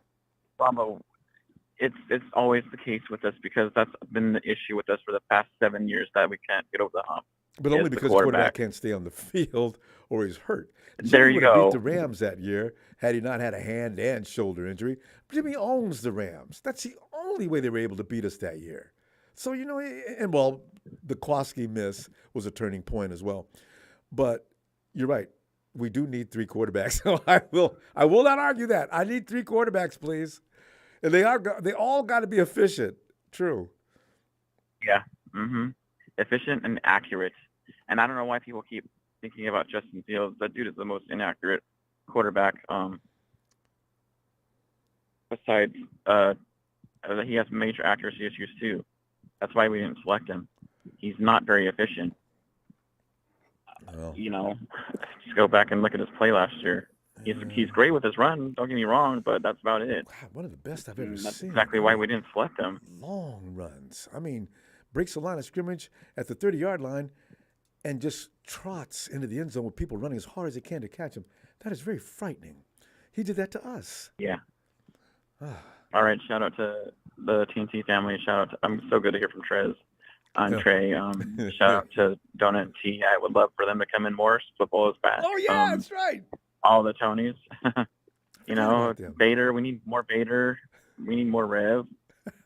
Shout out to all those guys. Shout out to Mark. Shout out to Dre from San Francisco. I told you I wasn't the only one feeling that. I don't know why I'm the only one being attacked. Mm-hmm. So, well, no, because you're right. You're so good at that. You just. I just have a bigger person. I have a bigger personality. You see, there it is. You and I both do. That's why we get along so well. Papa Drag, all of us have type A personalities, and that's why we get attacked the most. And I can't wait to talk to you midweek. So, Show, keep that energy. Oh, I know for sure. Always, 100%. I'm always honored. I'm always 100. So, all right, take care. Y'all have a great night. Night, Show. Show is that roommate that you back at school you have, and the party's raging. You forgot to tell him you were going to do that. You didn't know he was going to be back. He comes, all right, guys, the party's over. Pick up your stuff, and by the way, pick up some of the garbage that you've got on the floor as well, and take that with you. Damn it, Michael. Hey, Ronbo, how's your night going, buddy? Michael's going fine. Every time I hear about the 49ers and Aiyuk, he's ridiculous. Mm-hmm. I'm loving it. Yeah. Oh, I could see him have a lot of touchdowns this year, boy. I think you're going to see him score a lot of, you watch. He's going to have a big breakout year. I wonder if he's going to try to set up records. You know, everybody's got the premier wide receiver. Now we do too, because Debo is one thing, but having one that can actually technically go out and route run and do the things that Ayuk does, we've never had that. Emmanuel Sanders to a degree. No, that's like having a Jerry Rice and John Taylor year. You remember we had Jerry Rice and John Taylor? Yes. That's what I remember those days. If anybody remembers the 80s and early 90s, John Taylor and Jerry Rice, what a combo Steve and Montana had. And don't leave Jawan Jennings out either, you know? Yep, Janet should be good. I'm hoping that, Danny Gray, I hope they get him some passes this year. I hope he plays. I like him to be good for deep threats. Put him as a deep threat, and you could be one of those. Yeah, you got to run that go route. I understand that Ayuk is pushing for the go route more often, too. So, I want to see it. I do. Yes. I just want to see all the receivers do good. I want to see them make their bucks. And I want total annihilation on as many games as we can. I don't want it to be so bad so often the 49ers get cocky, but I want to see at least 5 games that are just over before they start. I want to see a shutout, too. That defense does not allow a blowout. I want us to set bounties on all their team's quarterbacks. Oh, yeah, set up bounties. All the defense should set up bounties. Go after every quarterback. Okay, but you know what? Michael, don't use that term because, remember when the Saints did that to us? Oh, yeah. I'm still pissed off about that. Go after them, Yeah. I just want to see, our defense play good, I do, too. That we will see. I'm just worried about, I'm not worried about the Steelers. I'm not worried about Pittsburgh. And, it's good that we play a tough team in the beginning because if we start playing easy teams, like you said, we can start playing cocky. Or soft. That's one thing about you don't get tough. We might take them too easy. Yeah, we might take you too easy. We might take them too easy. That's one thing about, schedules. It's like any sport, college football, high school football. You don't want to take teams easy, man, because those teams that think can beat you one of these days. Trust me. That's true. That's why. That's true. Let's get jumping that fire right away and get a little scorched, get a little burned, feel a little pain. But Michael, this is gonna be really interesting. You know how we leave teams hurting, and by the next week they're still in pain. If we do that to the Steelers, we can say, "Whoa, we took the Steelers and put a hurting on them." How many teams can say that? Remember, Pittsburgh's old school football team. They've been there for a long time. Yep. They've been there. Yep. Physical. I'd like to know what the 49ers record against Pittsburgh, lifetime record. I got to check that out. What's their lifetime record against Pittsburgh? Good question. The 49ers. Remember, that Steelers team's been in the league for a long time. They're AFC, though, the whole time. So I wonder how like how many wins and how many losses or ties, because, win losses, that's a good thing to look at. Look at the stats. Look at the all-time record, 49ers versus Steelers. That would be an interesting record. Yep. Both of them are a little bit similar. Yeah. You know what, Michael, I would honestly say. Record to look up. Oh, yeah. Mm-hmm. But I would honestly say the Steelers. And look up a record, how many wins-loss records so we started off in week 1. Or percentage on week 1. And when we went. That's something to look up. Michael, you know what? I would like to know, and I'd like to say, the most physical team between the two, the Steelers, I would have to tell you, the Steelers. Pittsburgh were tough back then. But they're the most physical team between the two of all time. Oh, they were. Yeah. Oh, yeah, with Bradshaw and all them old-time Steelers. Oh, yeah. Man. The Steelers back in the day for one team, they give you black and blues, man. They give you black and blues. But you know what's funny? They used to, the Raiders back in those days would give them all they could stand. I used to enjoy watching that. I used to love to watch the old films of the Steelers, the Raiders, the Packers, the old school, God, it was hateful. Yeah. And I just can't wait when we play the Raiders week 1 of preseason. Jimmy G. Oh. Well, Jimmy, you ready to take on our defense, Jimmy? I don't know, Jimmy. Are you ready to take on our defense? Jimmy will be out there 5 minutes max. They're not going to start. Jimmy will be out there like 1-2 snaps, and all right, guys, take over. I'm going back. Yeah. Well, not only that, we're actually not going to see Brock preseason, period. You don't. No, I think you'll see Sam, Trey, and maybe the other guy that we picked up from Cincinnati. Allen. Now, I don't know about the other guy from the XFL, if he's still with the team or not. There was another guy, too. Oh. I forgot his name. There was another guy. Some guy. I saw him. So the Niners picked up a guy from USFL, some linebacker, somebody from Pittsburgh, USFL team guy went to the 49ers. He signed with the 49ers. I have no idea who that could be, though. Yeah, no, there was a USFL guy that signed with the Niners. He played for Pittsburgh for the USFL or some team in the USFL. I do remember this, but I can't remember exactly who was that. Somebody should know it. Look it up on your phone, guys, all 49 Empires. Put your answer in the chat. Because I know I read it earlier today. Yeah, I remember that from 2 or 3 weeks ago. But yeah. I read something. He's been with us for a while. We got a lot of. I'm waiting to see that guy from Atlanta, that defensive lineman that I seen run he picked off a shot and ran it all the way down the field, and I mistaked him for a cornerback. Jesus, he was moving. So he was moving like a freight train, moving like. Yes. Nobody can catch him. I'm still wondering where Gold's going to end up going. I'm still thinking we're Gold. Oh! I don't know, man. And then you brought his name up. Where is Robbie Gold? He's hiding on us. Maybe he figures if Moody struggles, he's coming back to us. If he sees Moody, I don't know. Maybe he's looking at it that way. I don't know. I heard rumors that Dallas was going to look. I was getting ready to tell you, he'll end up in Dallas. I think in Dallas. I think he'll be in Dallas.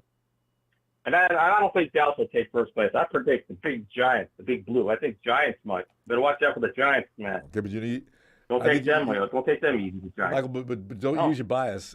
Look at the Cowboys and look at the Giants. Yeah. And then look at the Eagles. Commanders. Honestly, who Commanders are an improved team. Commanders are an improved team. They'll take them a couple of years. They'll be up there. They're improving. I can't say anything bad about them. Can't be bad as the Rams. Well, no. But you know what? The Cowboys, as bad as we want them to get their ass kicked, they're probably going to win that division. I think they're going to win the division by 3 games, 2 games, maybe 1 game behind the Eagles. Maybe they get the tiebreaker behind the Eagles. You think the Eagles are going to be okay, do you? Okay, because I can't wait to see what the Eagles look like. The Eagles are going to be Eagles, I guess, you know? Yeah, they lost their defense. You know, Eagles are going to be Eagles. They'll find a way to win. Well, trust me. They take you know, their quarterback, you know, you never know. I mean, bleeding.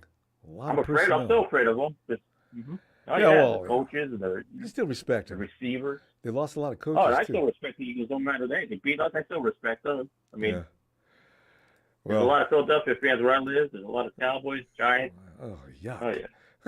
You're getting arguments every day. Me and my sister are 49er fans. Me and my sisters are 49er fans. That's one thing. Right. My sister's brother-in-law is a Giants fan, and my other sister's boyfriend is a Eagles fan. Oh. So it's like he's almost like, you know. Well, at least you don't have any fans in your family close circle. My ex was a Cowboys fan, right? She was a Cowboys. She always wanted to take all my 49er stuff out and put Cowboys. I said, no Cowboy pictures here. Oh, I told you put a cowboy blanket on my bed. I'm going to throw it out the window and throw it in the trash. Michael, we got to go. Hopefully it's a Texas boy. All right, buddy. You have a good night. And I'll text Rick 49 Have a good night, too, buddy. Stay safe. Stay cool. Appreciate you, Michael. See you Tuesday. I actually have never had, man, I can't imagine having a girlfriend that's a football fan. And especially if I'm upset after a game and she said, well, I guess your big bad 49ers lost. What did you say? You heard me. Okay, I'm going home. No, I live here. You go home. There he is. And there he is, the leader of the Dragon Clan. Here he is. Papa Dragon Pop.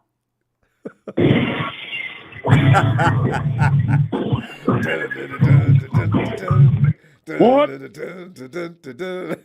Somebody throw him a beer. If you're sick and tired of just being in the conversation and you want number 6, give me a hell yeah in the chat. Oh, hell yeah.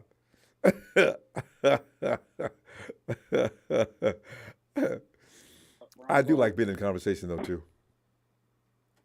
I don't. I like to win them. Well, that's true. Period. But, Pop, you know what it takes to win. I want to be in a conversation. There's 100 factors. I want to be in a conversation. Yeah. Speaking of being in a conversation, Ronbo.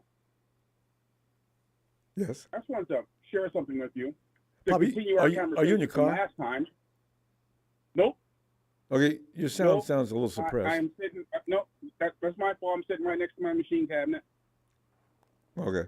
Hang on a second.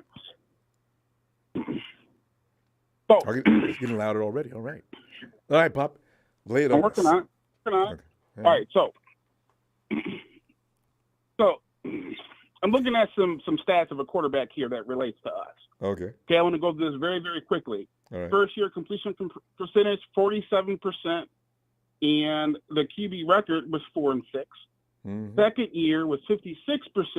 The QB record was 12-2. The Mm. third year was 54%, Mm-hmm. and the record was 11-5 Mm. and 55, and then 55% the next year, and 11-5 after that.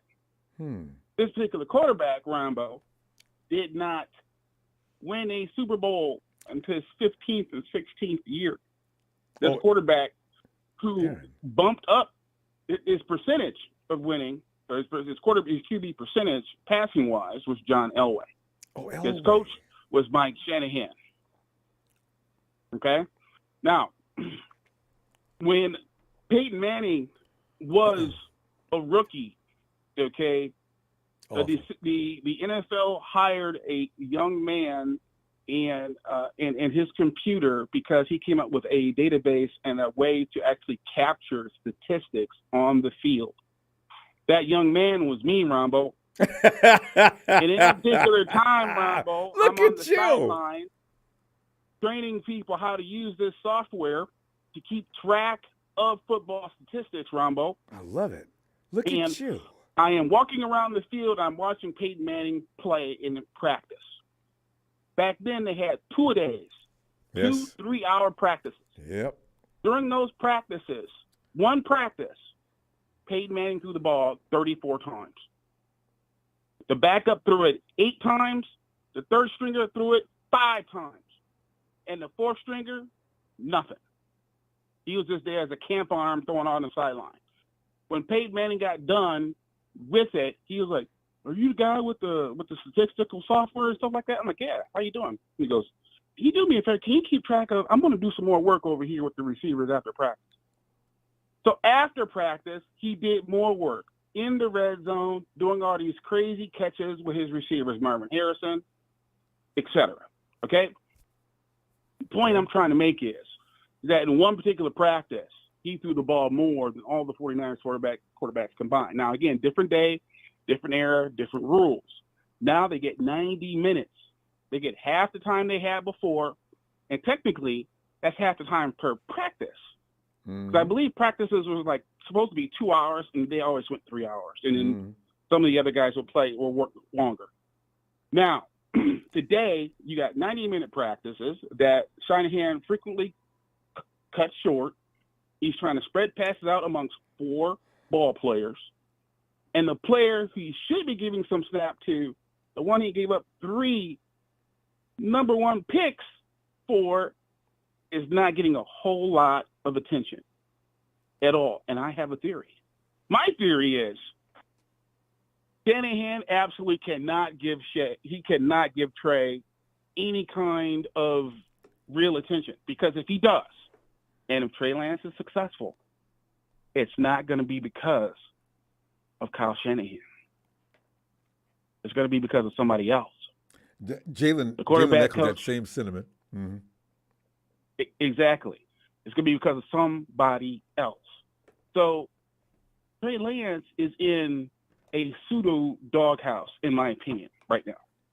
That's how I'm looking at it. Now, again, do I care? No, because he's got a guaranteed contract this year and next year. I just have to pay him close to $20 million. That's just the way it is. His rookie contract's guaranteed the first 4 years. Trade them is stupid unless someone picks up the contract, which nobody will. Who's going to pay $20 million for a quarterback who's barely played? Okay. Now, again, I love Big Show, but Big Show, you're wrong. You're wrong about Trey Lance. And this is why you're wrong, because it has been a historic fact that the Shanahans don't develop quarterbacks. There's a reason that Mike Shanahan isn't in the Hall of Fame. That reason is that he is looked at as a scheme coach, not a head coach. Kyle Shanahan's the same way. So no matter what happens here, okay, I'm with Jerry Rice.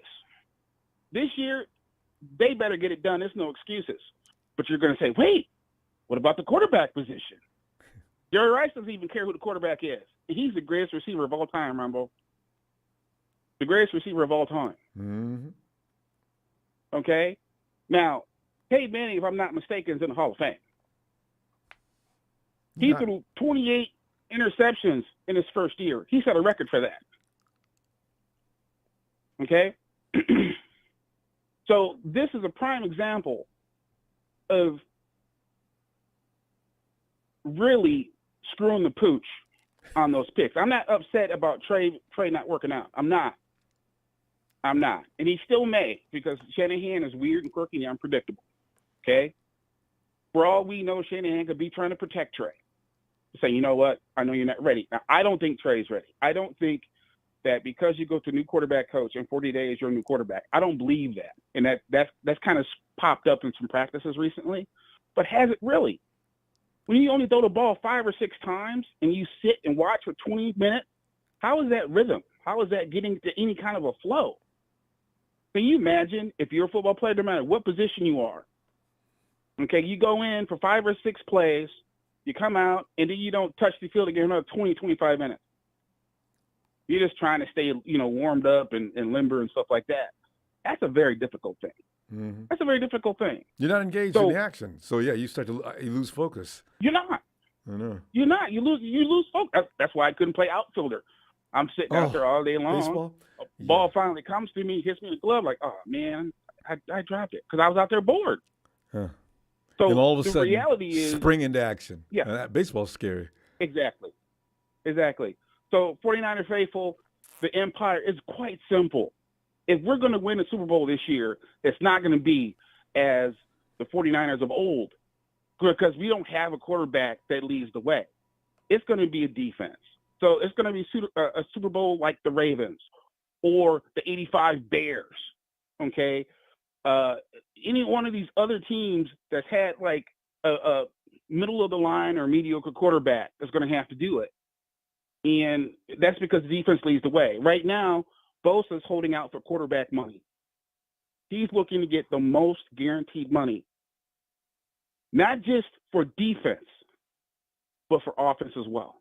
Oh, it's from so his agent's worrisome. point of view. From his agent's point of view, he is the best player on the 49ers, bar none. And that has been encouraged by our fearless leader, Kyle Shanahan, because Nick Bosa makes his own rules. He works out when he wants to work out. He shows up when he wants to show up. And Shanahan doesn't bother him for it, right? Better not. The only other person that probably gets that kind of leeway is probably Trent Williams. Wait a second. Is that the Cabo clip? Anyway, what I'm trying to say is, Ronbo. Did Trent end up going to Cabo? I don't know. I don't know about that. I can say this, though. Right now, for the past 7 years, the quarterback of this football team has been Kyle Shanahan. He makes all the decisions. There are no audibles because, again, Kyle Shanahan handles all that. There is no hurry up. There's no hurry up offense because Kyle Shanahan's not on the field. There's a lot of little things about he doesn't understand why you need to hurry up. Just run the play. Yeah. Exactly. And do it right. Do what I tell you. Know you're rolling. Shut your mouth. Yeah. Right. So what's going to happen this year is the same thing that happened to Jimmy Garoppolo in his second year. Yeah. When Jimmy Garoppolo came off the bench, he barely knew the plays. He ran around. He's swinging the ball, sidearm this, sidearm different slots, scrambling, making plays. The next year, he's a robot. Yeah.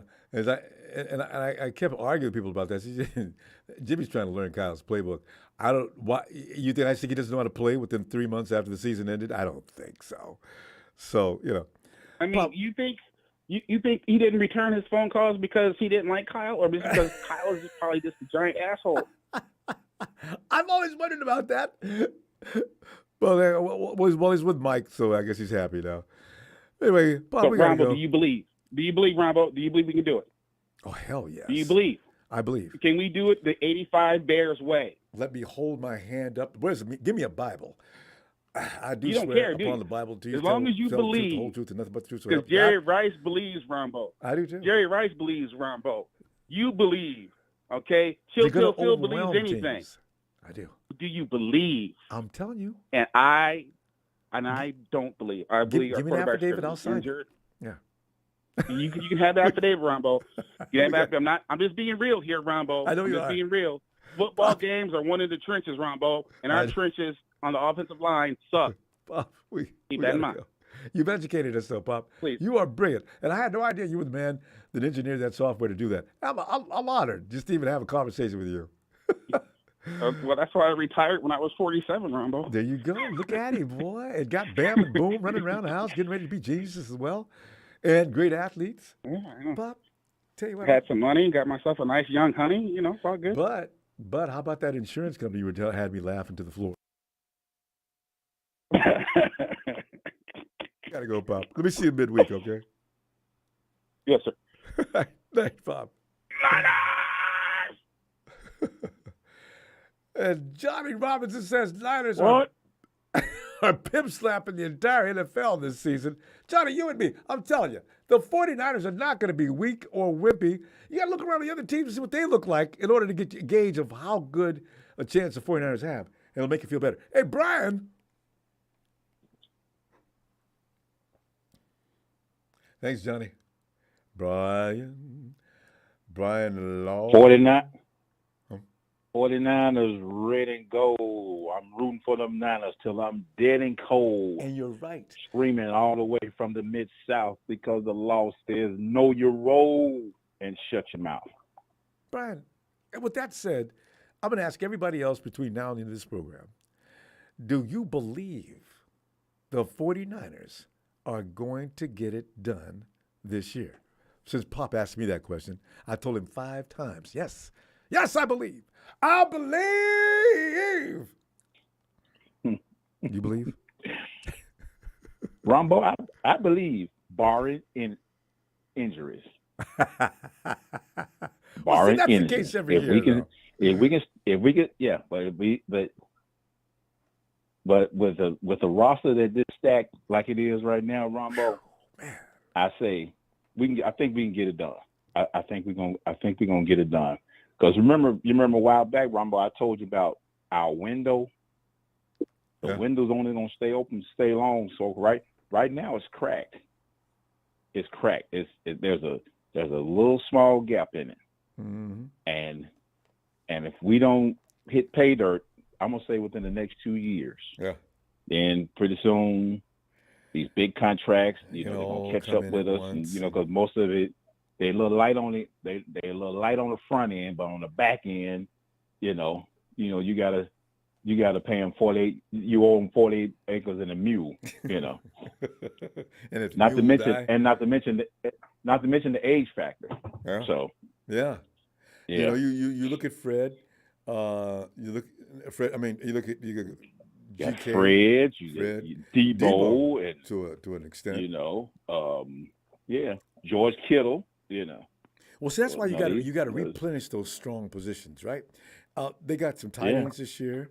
We got wide receivers all over the place. So they're trying to make a discovery there. We got tight ends, defensive linemen. John Lynch never stops bringing in D linemen. So I think the 49ers have a plan, and it's hard to beat a man with a plan. Yeah. Yeah, they got to get it done. Yeah, Ronbo, they got to get it done. But one thing, though, Brian, if indeed they win the Super Bowl and Brock Purdy shows a brilliance this year, if he is indeed the starter, if he shows a brilliance this year and they do win, we might have a pay problem. His agent will be in there screaming, "Look, guys, the party's over now. We don't have a Super Bowl winning quarterback that's not getting even $1 million a year, do we?" Well, his contract is not up. Well, no, we don't want to talk about that. And we go the Kyler Murray route. Yeah. Kyler Murray kicking and screaming, and they finally gave him his money. Now the Cardinals are on a rebuild, complete, almost complete. Yes, the yard sale is in full effect. Yeah, so it's kind of scary. Yeah, we don't want to be that franchise, Ronbo. No, not. We want to be that. We had our horror stories with Jim Sula and Tom Sula and Chip Kelly. Jim Kelly. Yeah, we had our horror stories with that. We don't want to go back to them days. No. So but you know what? Let's get off that though, because we're not there yet. We're still in the throes of being, as I say, one of the NFL elite. Looking forward. Going teams. forward. Yeah. Pittsburgh. Going forward. New England. San Francisco. Yeah. They are the best of the best. Ah, God, it gives me goosebumps. Ah, I love it. Hey, so Aiyuk is showing out in practice already. What do you make of that? How you feeling about that as far as our offense? Because our offense is probably going to look better this year than a lot of people even imagine. Because a lot of people don't think they're going anywhere because of Brock Purdy, which I don't quite understand, but they still don't think he's going to do anything. Or the team is going to get figured out, or every defense in the league knows exactly what to do. Which, by the way, is almost a joke, because if that be the case, they should have figured out by now. Kyle's been doing some of the same things for how long? So, Yeah. I thought originally I had some concerns about not Debo, Brandon Aiyuk, but everybody did. He's came around, and now he's a front runner. Yeah. And now not only he's a front runner for the team, but now he's going to be probably after what, next year? Yeah. He's going to be a front runner for that bag. It's going to be his turn. It's going to be his turn. If he can put together, if he can match what he did last year. We're going to lose a lot of people because of him too. Jawan Jennings will no longer be with us next year. There's going to be a couple other guys we're going to say, oh no, we got to make room for Brandon Aiyuk. Would you rather see Aiyuk leave? No, but get ready. Get ready. And Jennings is and Jennings is, he can be a concern. He's a role player. So we got all them wide receivers now in camp. Yeah, but the business that's going on today, it's just not friendly. No, you can't get attached. It's not it's not friendly. Hey, Ronbo, I know you guys were talking about earlier. You guys were talking about all-time records and all that stuff. Do you know that we are currently tied with the Dallas Cowboys for what? At 19 with at 19 and 19 wins, 19 losses, and I think 2 ties. Yeah, I'm not surprised. Dallas caught up with us with time. Tom Sula. Yeah, we were playing Dallas a lot, but when Tom Sula and Kelly was here, we played them both years. Both years. Yeah. They beat us every year, and they didn't beat. They beat us. Yeah, they beat us once after that. I think that was 3 right there. Yeah. So I'm aware. We're just fortunate. Yeah, we're just fortunate that the last couple of times we beat them in the playoffs. So hopefully, we'll continue that. We continue that charm. Yeah. When they return to the scene of the crime in week 5. See, remember they dealt with an offense last year that was just getting started, offensive line that was not quite gelled yet, and a quarterback that basically still in class. See, so the defense handled that last year, but this year I think we get hit from both sides of the ball. I'm not even worried about that. Had you heard? Hey, Ronbo, I don't know if you paid attention now, but had you heard of that Roger Craig? He's like in the final running for the Hall of Fame next year of the senior number. He's about one step. They say he's about one step away. So, and whichever writer has the unmitigated audacity not to vote for Roger Craig, we need to find him. Come on, man. What did he do that? Oh, man. Yeah. Good. Glad to hear look at impact players, Ronbo. If you don't have a versatile back like a Roger Craig who can play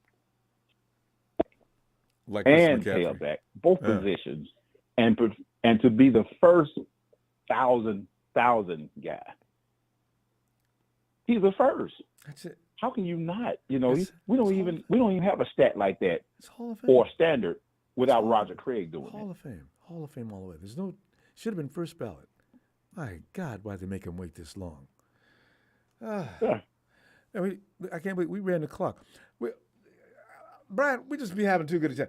I'm going to see you Tuesday, okay? All right, Rumbo. Shout out to you. Shout out to the faithful. And shout out to production. And while I'm busting these dishes, the law is out. Good man. We all have to go through it. All right. Got to get it done, Rumbo. Yeah. All right. See you Tuesday. Looking forward to it. All right, Brian. All right. All right.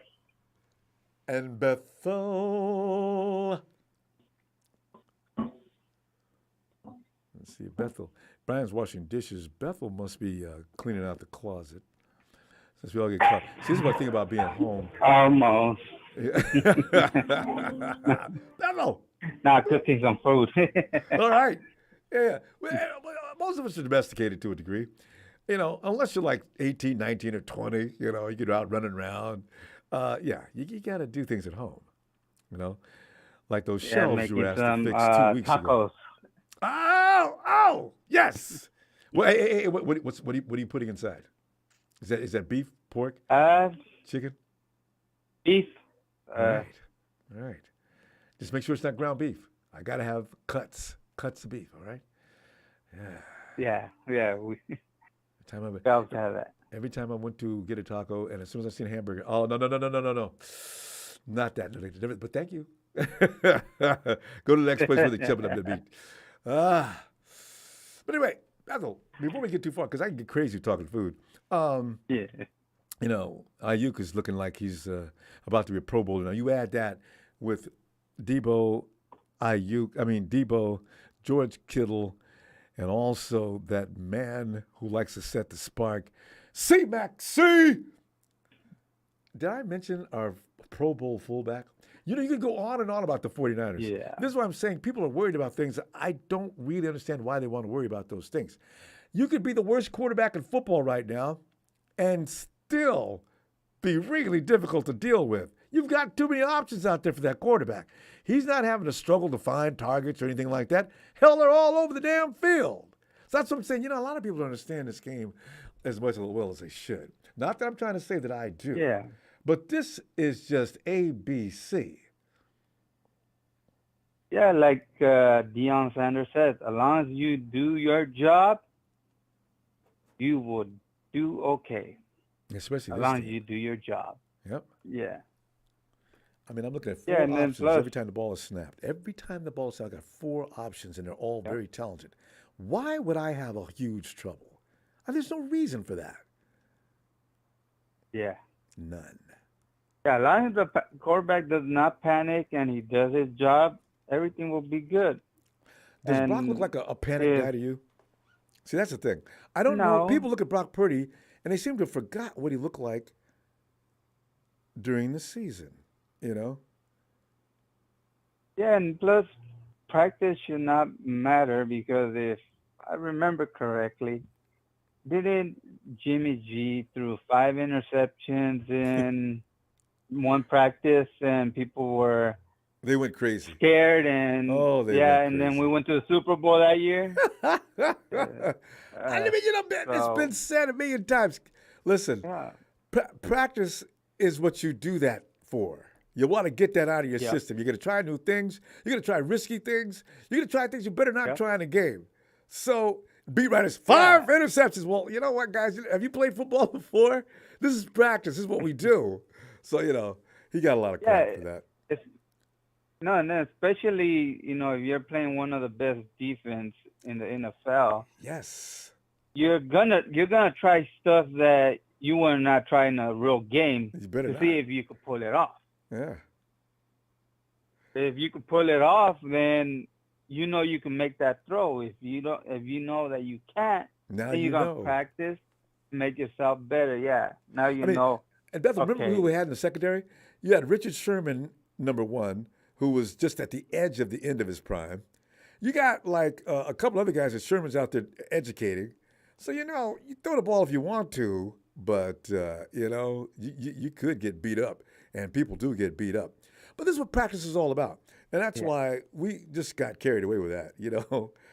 He could have thrown 7 or 8 Yeah. INTs. I'm kind of happy about that because he knows damn well not to do whatever he did again. Yeah, and then people you already know, Kyle. Kyle does whatever he wants. He doesn't do whatever people want. Yeah, He does some that's crazy true. stuff that you're like, why is he doing it? Like, why? You know, he just likes to mess with the media. Like, I'll do. now run tell I'll people that. do-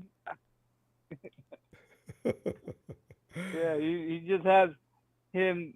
okay, we'll give this guy reps, and, let him, think who's going to be the quarterback for the 49ers. Also Kyle's very strange in the mind that doesn't.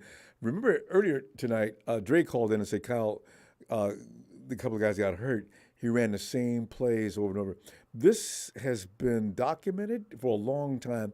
Kyle Shanahan, George Kittle even said, "Yeah, coach, he'll run the same play twice, and it didn't work the first time, and he'll run it the third time." But what happens is now he's lulled the defense to sleep. And I don't know if people are doing that. Other coaches are doing that anymore. Then he'll explode something on you never seen coming. I've noticed that since his second year. As why is he running that play again? Actually, Trey ran that same play that Brock Purdy ran. The only difference is guy blocked and Trey got it off. And because Trey is a little bit bigger, it's not easy to try to get that ball hit or the hand hit because of it. Yeah. So. Yeah, that's why the tight end, you can't have George Kittle on all those plays. George Kittle needs to go out, put the ball down in. But the tight end, if they've got it set up where the offensive line is going to be fully occupied, yes, you're going to sneak around a semi-blitz around the side. So, you got to plan ahead, and that quarterback's got to learn to step up in the pocket or do something. But don't stand there and wait for that guy to get here. Yeah. That's why Tom Brady is smart. He always steps up. Always.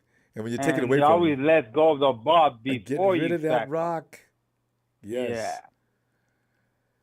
Yeah. And that's one thing that Trey was actually learning, how to get rid of the ball really quick because of the way the defense is playing now. True. Yeah. Yeah, and then plus you didn't hear Debo what he said. He goes that Trey is throwing the ball not as hard enough. A little more before touch. Yes. So that's, improvement. That's, because, he, tried to throw that ball fast and hard, and the player's not expecting it, and, he almost takes off his head off like he did one of our players before. You're thinking about Richie James, huh? I'll never forget that play. Richie, are you? Oh, my God, he killed Richie. That was funny. James put his hands up. I think the ball just skimmed through, but it went through like a bullet. All right, these are the things that Kyle should have had worked on a long time ago, though. As soon as he got here, you should have looked at that, his release. And he was a kid, and he was panicking.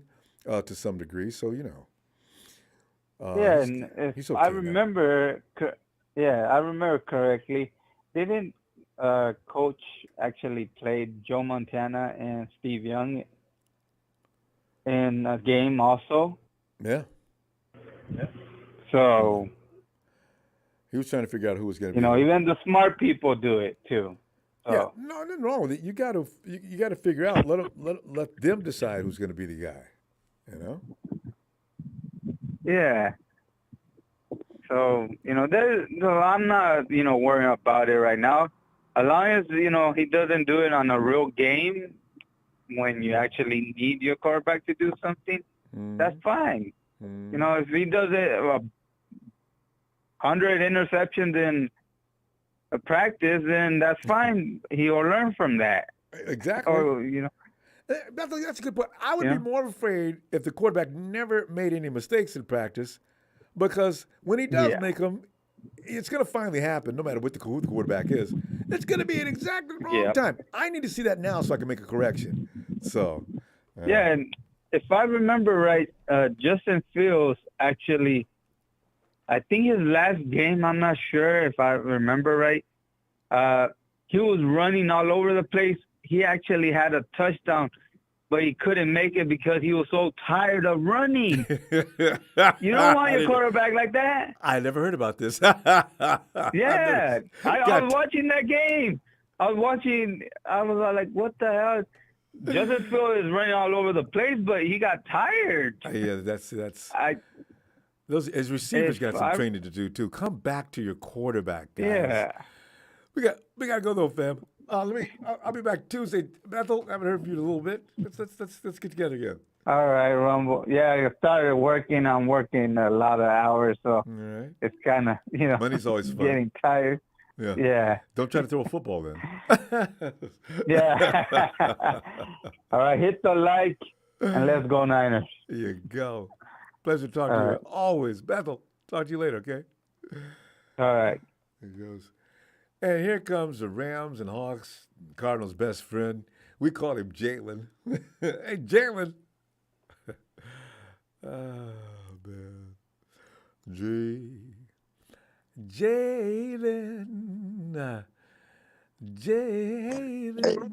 Hey, can you get me after this call? We can do that. All right. That's it. Ellis.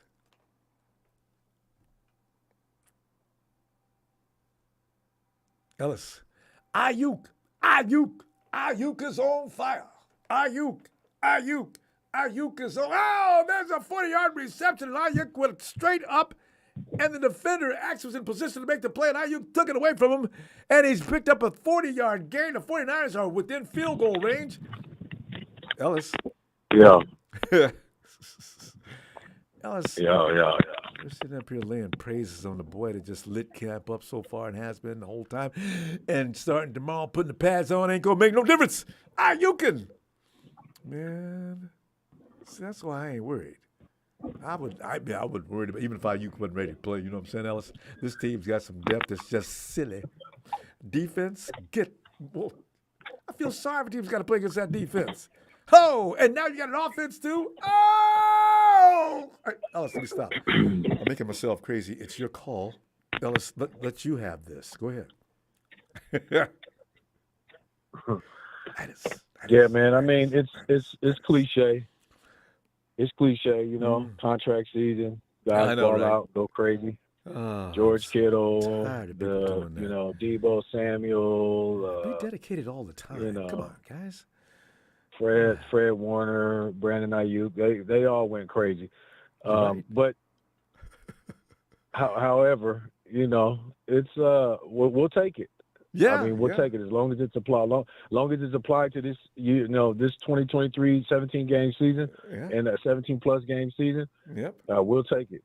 I mean, I think the only concern is going to be what's going to happen at the end of the year. Nick still, needs to get his money, and then, how are we going to be able to retain Brandon Aiyuk? I don't know how that's going to work out. You're going to lose some people. Cap is going up. You're going to lose some people that you wish you could have kept. I already see this coming. Yeah, I wonder who that's going to be. Jawan Jennings won't be with us next year. I can tell you that right now. And Eric Armstead is he's getting up there at the age now where they might think about replacing him, depending on how the tackles play that we have. Name another guy you really like. Juice might be on his last minutes. I believe this might be his last year, or he's got one more year in his contract. Yeah. He's been paid handsomely since he's been here. So because I don't see Jimmy Ward leaving this year either. So this is man. There's no real way to tell, but I'm not surprised. Like a lot of us already know, this is a contract season. Guys are going to ball out and come in crazy because they're trying to up their status. I'm an A-lister, y'all. I got to get paid. Yeah. So, but that's good though. I'm glad he's at least setting the stage and setting an example and being a leader in the wide receiver room and just on the team overall. Builds a lot of confidence for the surrounding players on both sides of the ball to see a guy like himself and Christian McCaffrey and Debo coming back, with his, body, in a lot better shape. And, it's a good confidence booster for the entire team to see the leaders, taking the lead, so to speak. So you got about 4 guys that stand out doing the Aiyuk and McCaffrey to start with, came in busting butt from day one. And Juice, the Scream was always a leader. And somebody needs to talk to Fred Warner. He'll hurt somebody out there, but Fred Warner's a leader too. He sets an example too. So we got some guys. Yeah. No, I was just speaking as far as the offensive guys, coming in the way that they are, that the defense needs the offense, and we've needed the offense to, come with that shit. We need them to meet in the middle, and both sides be given 110% worth of effort, and it hasn't been that. We've been real spotty with the offense. Yeah. And, until last year, the second half when we got Christian McCaffrey and things just started to, kind of open up and become a lot more easier. It was a lot more easier to get up the field. Yeah. The plays were being made that needed to be made. And so, moving forward, I'm really, seeing this could be the, most yards and the most powerful offense that Kyle has had thus far, and that we've had on the team in a very long time. We have the team to break all of the offensive records, I think, in the NFL. We have I agree. the weaponry. We have Wait, the say that personnel. again. Big Show, are you listening? All right, go ahead.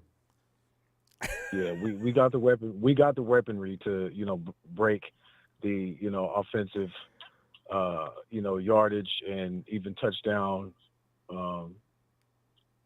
percentage and stuff like that. Just everything. We should be able to really supersede any of the years prior. I just don't know. Can you see us being first team offense this year? And when you look at the chart and you see all them names, it always makes me sick because I always look at that every year. You see Baltimore, you see this team, you see Dallas, you see somebody else. Can you see the 49ers topping that list? Yes! Yeah. Yeah. I could see it, and we should be there. If we're not, then we just played. We played below the level that we're capable of playing. That's the only, and then the that's defense the only way is we don't also number one. Can you see 1-1? It's something to look forward to, really. It's not far-fetched. I can see that. Number one offense and defensive team, San Francisco 49ers. They are in the conversation for the Super Bowl. Even Patrick Mahomes is impressed with what he sees. I can't wait. Yeah.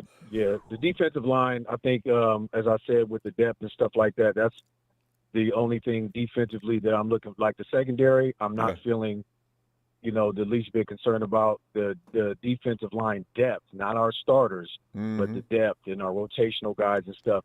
Is there going to be, a huge gap or fallback when those replacement guys come in? That's the only thing really I'm concerned about, just a little bit. But I think Kasarik and guys improve when they get under him. So we should be really, we should be straight. And pull for Javon. He's looking good, from what I understand. Today was another day I heard Javon was just ridiculous. I said, all right. He slimmed down. He's looking hard. He threw the guard right into Trey's lap and then slapped the ball down as Trey had a release. I said, what? Let's get the pads on. We'll find out. Yeah, we need that to translate. We can't be seeing. I don't ever want to see a tape where, Javon is getting, getting handled like how he was last year in the championship game and stuff like that. So hopefully his leg. I gotta give him an excuse. Right. So hopefully that's that time is gone and he's ready to hit back this year. So I'm looking forward to seeing that. And, we need to, lastly, man, just with the quarterback room, we need to have as much continuity as possible. So between the reps and things like that, and, I'm getting tired of just talking about the individual players, but as the quarterback room as a whole, we need everybody to know what it's like to play with the starters and stuff like that. Guys have to be able to build that rapport and that relationship, so that if one guy goes out, one comes in, and you don't really see any fall off and stuff like that, because we need to, make sure that we can continue to keep flowing, as normal as possible. So, these guys need these reps, man. So, it's important that we continue to have, that balance and that strength and continuity. And that That's why all of them got to get some equal time out there, so they're not strangers when they come on the field. Else we got to go, though. I'm gonna tell you what, we'll be back Tuesday, and we're going to have some padded practice to talk about there, Jack. I can't wait. Yeah, it's going down. It's going down tomorrow, so we'll see what happens. It is. Bam. All right, man. Boom. Bam. Peace and love, man. Hey, yeah, and Thanks shout for the out to that platform. adorable fan. I'm telling that squad. All right. Yes, sir. Thank you. Shout out to the faithful. Hit that like, subscribe. You know you at. Shout out Papa Dragon. Shout out to Tony's. Shout out all the good guys out there, man. And y'all know what it is, man. Yeah. Hit that like, subscribe. Right. Wipe your feet to the suckers. He wasn't talking to you, Rams All right. fans. Y'all can go home, okay? Thanks, Ellis. All right. Right. Peace. Rams fans, y'all ain't got nothing to do, do you? You know what? That's not going to change when the season starts either. You're still not going to have anything to do on Sundays. But sit around and wonder when is it going to get better. You run around the dark cloud over this stadium all the time. Hey, Thomas. Hey, what's up, Ronbo? Can you hear me? Thomas, I can hear you. Come on in. All right, just making sure. I had to make a late night run to the store, so I don't know if it's too loud around where I'm at. No, actually, it's perfect. Yeah. Nice ambiance. All right. How you doing, sir? Long time listener. Actually, I called in a long time ago. Last time I called in was probably the 2020 season because I had nothing to do but talk about how bad that year was going. I know, right? Hey, Thomas, we were supposed to be better that year. Remember we got Jordan Reed? We had George Kittle and we had two tight ends. And we had Mostert was still with us, I think, at that time, right? We had it looked like a team, but 2020 it was just a bad luck team. It was the COVID was killing us. It was a bad luck year. Period. Yeah, I don't count anything that happened in sports that year. Everybody championships, I mean squads. I know, man. We're running the Olympics with nobody in the stadium. No more pandemics in my lifetime, please. That was just awful. I was in trouble all the time. Yeah. It's been a while, but I've been listening this whole time. I keep up with the show, and I appreciate the platform and all the content you bring the fans. It's much appreciated, sir. Well, you're so welcome, Thomas. Thank you so much. Of course. So we're talking the Aiyuk tonight, was that? Yeah, Aiyuk is just terrorizing Kim. He's always he explained it. He says, "Well, now I'm in the playbook a little better and everything else. I know what I'm doing now, folks." So and it takes a little while to know everything that you got to know for Kyle's playbook. So it's not hard to believe. He still looked good even when he wasn't as astute as he is now. So, but what are you thinking? Yeah, for sure. No, I always believed that Aiyuk was going to be a star in the league. I did think he had a little bit. I wouldn't necessarily call him a diva before, but I do think he had maybe a little. You could see the way him and Shanahan, like the butt heads. Like maybe he had a little bit of an attitude problem that he just had to get over. Kind of like Brandon Davis when he was new to the team. And as soon as he got over that, he was a completely different player. Right. I forgot about that. See, and I think Aiyuk too much of themselves. True. Yeah, and I think he has every asset and skill to be a superstar in the league. And I think he's going unnoticed and flying under the radar, which, I think a lot of Niners, we get a lot of, praise. But at the same time, I think that for some reason, a lot of shows, a lot of commentators still talk about us as if we're not as legit as we are, which is kind of annoying, including Aiyuk. Aiyuk, he's one of the top receivers in my belief in the league, and he deserves more love. Joy. But yeah.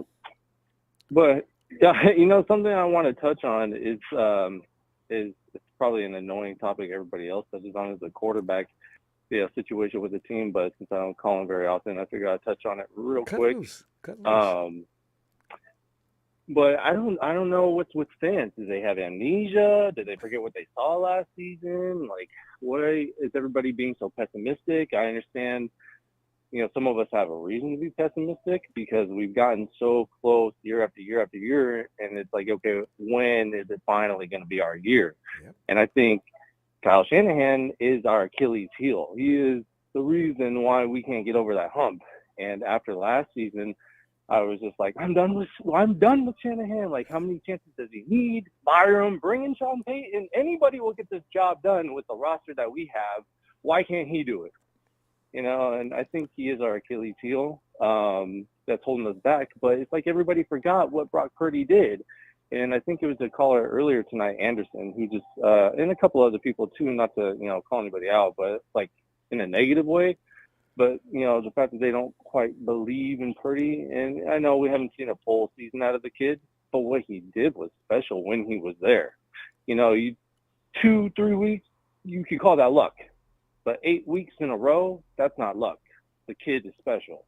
He unfortunately got hurt, but you could see what he brought to the table, what he put on the field, that was special. And that's not luck.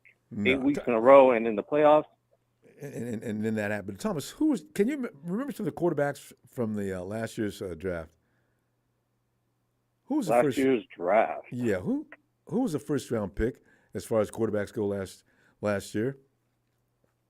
Because see, you can't remember. Can Pickett wasn't a first round pick, was he? No. Last year's quarterback selection, if I do remember, was not very good.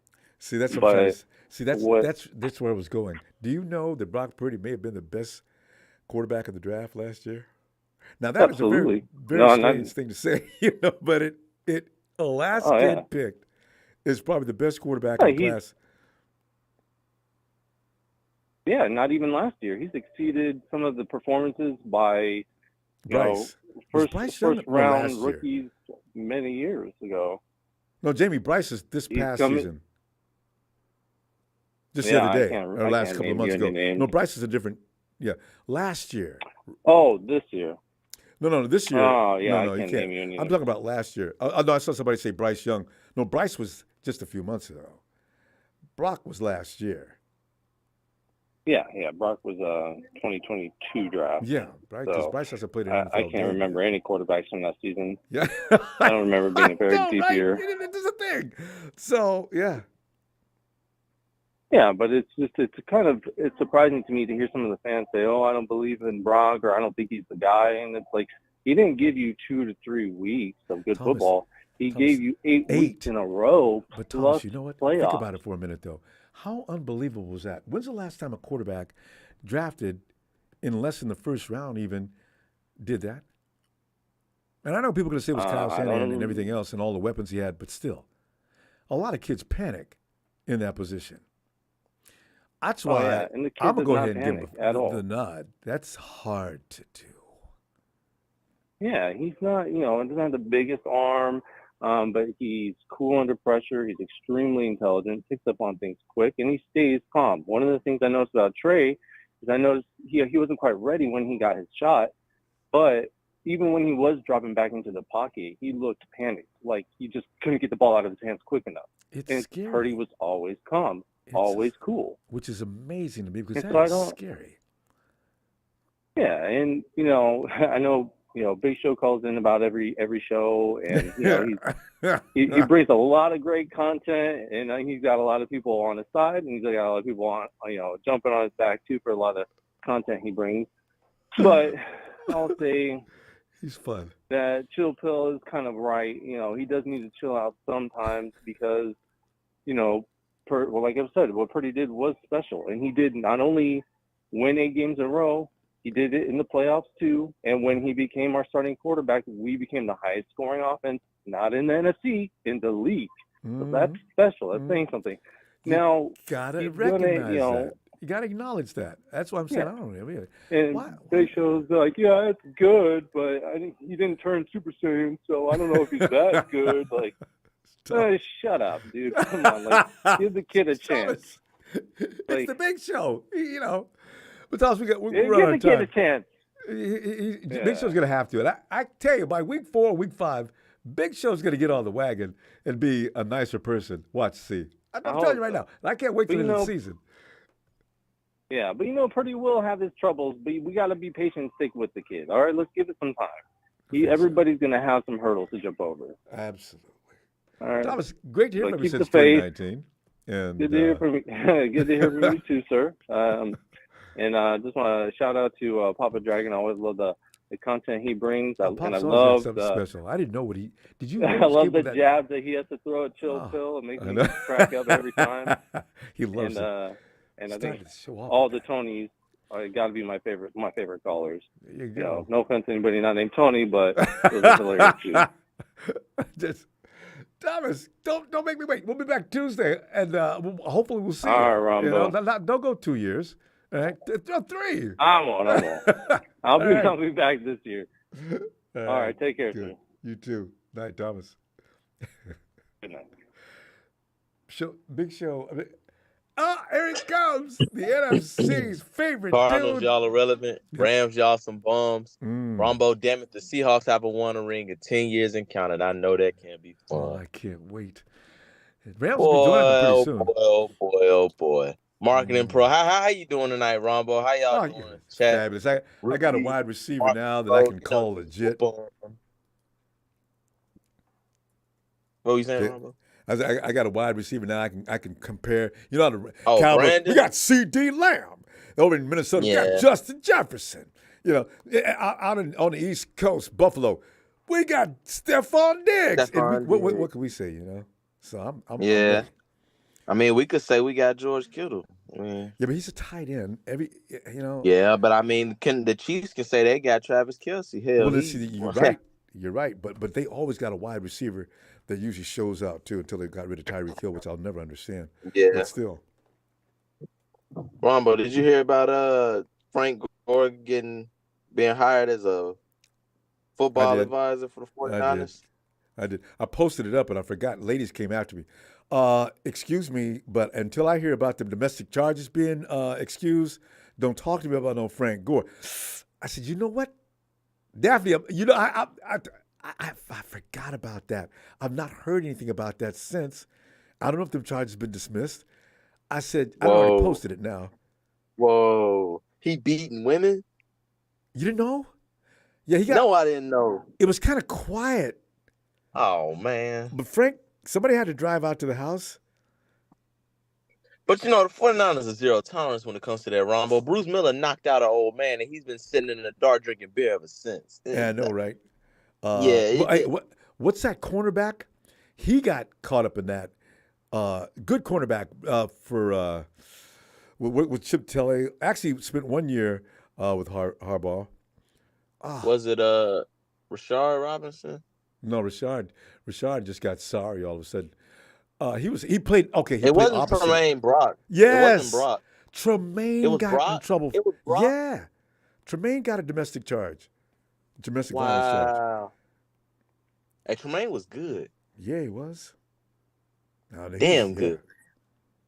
He was damn good. Hey, Rombo, good question. Anthony Blake, we're talking about that right now. Anthony Blake is wondering why we're not talking about Frank Gore. I was afraid to say anything. I am against domestic violence. I didn't want to just keep whooping that up like I don't care. So Anthony, that's why. I mean, I like Frank. Hey, oh man, Rombo, why did Kyle Shanahan do you know why Kyle Shanahan honestly went into 2017 confident with Brian Hoyer as the quarterback with 2 first-round picks? You just answer that for me.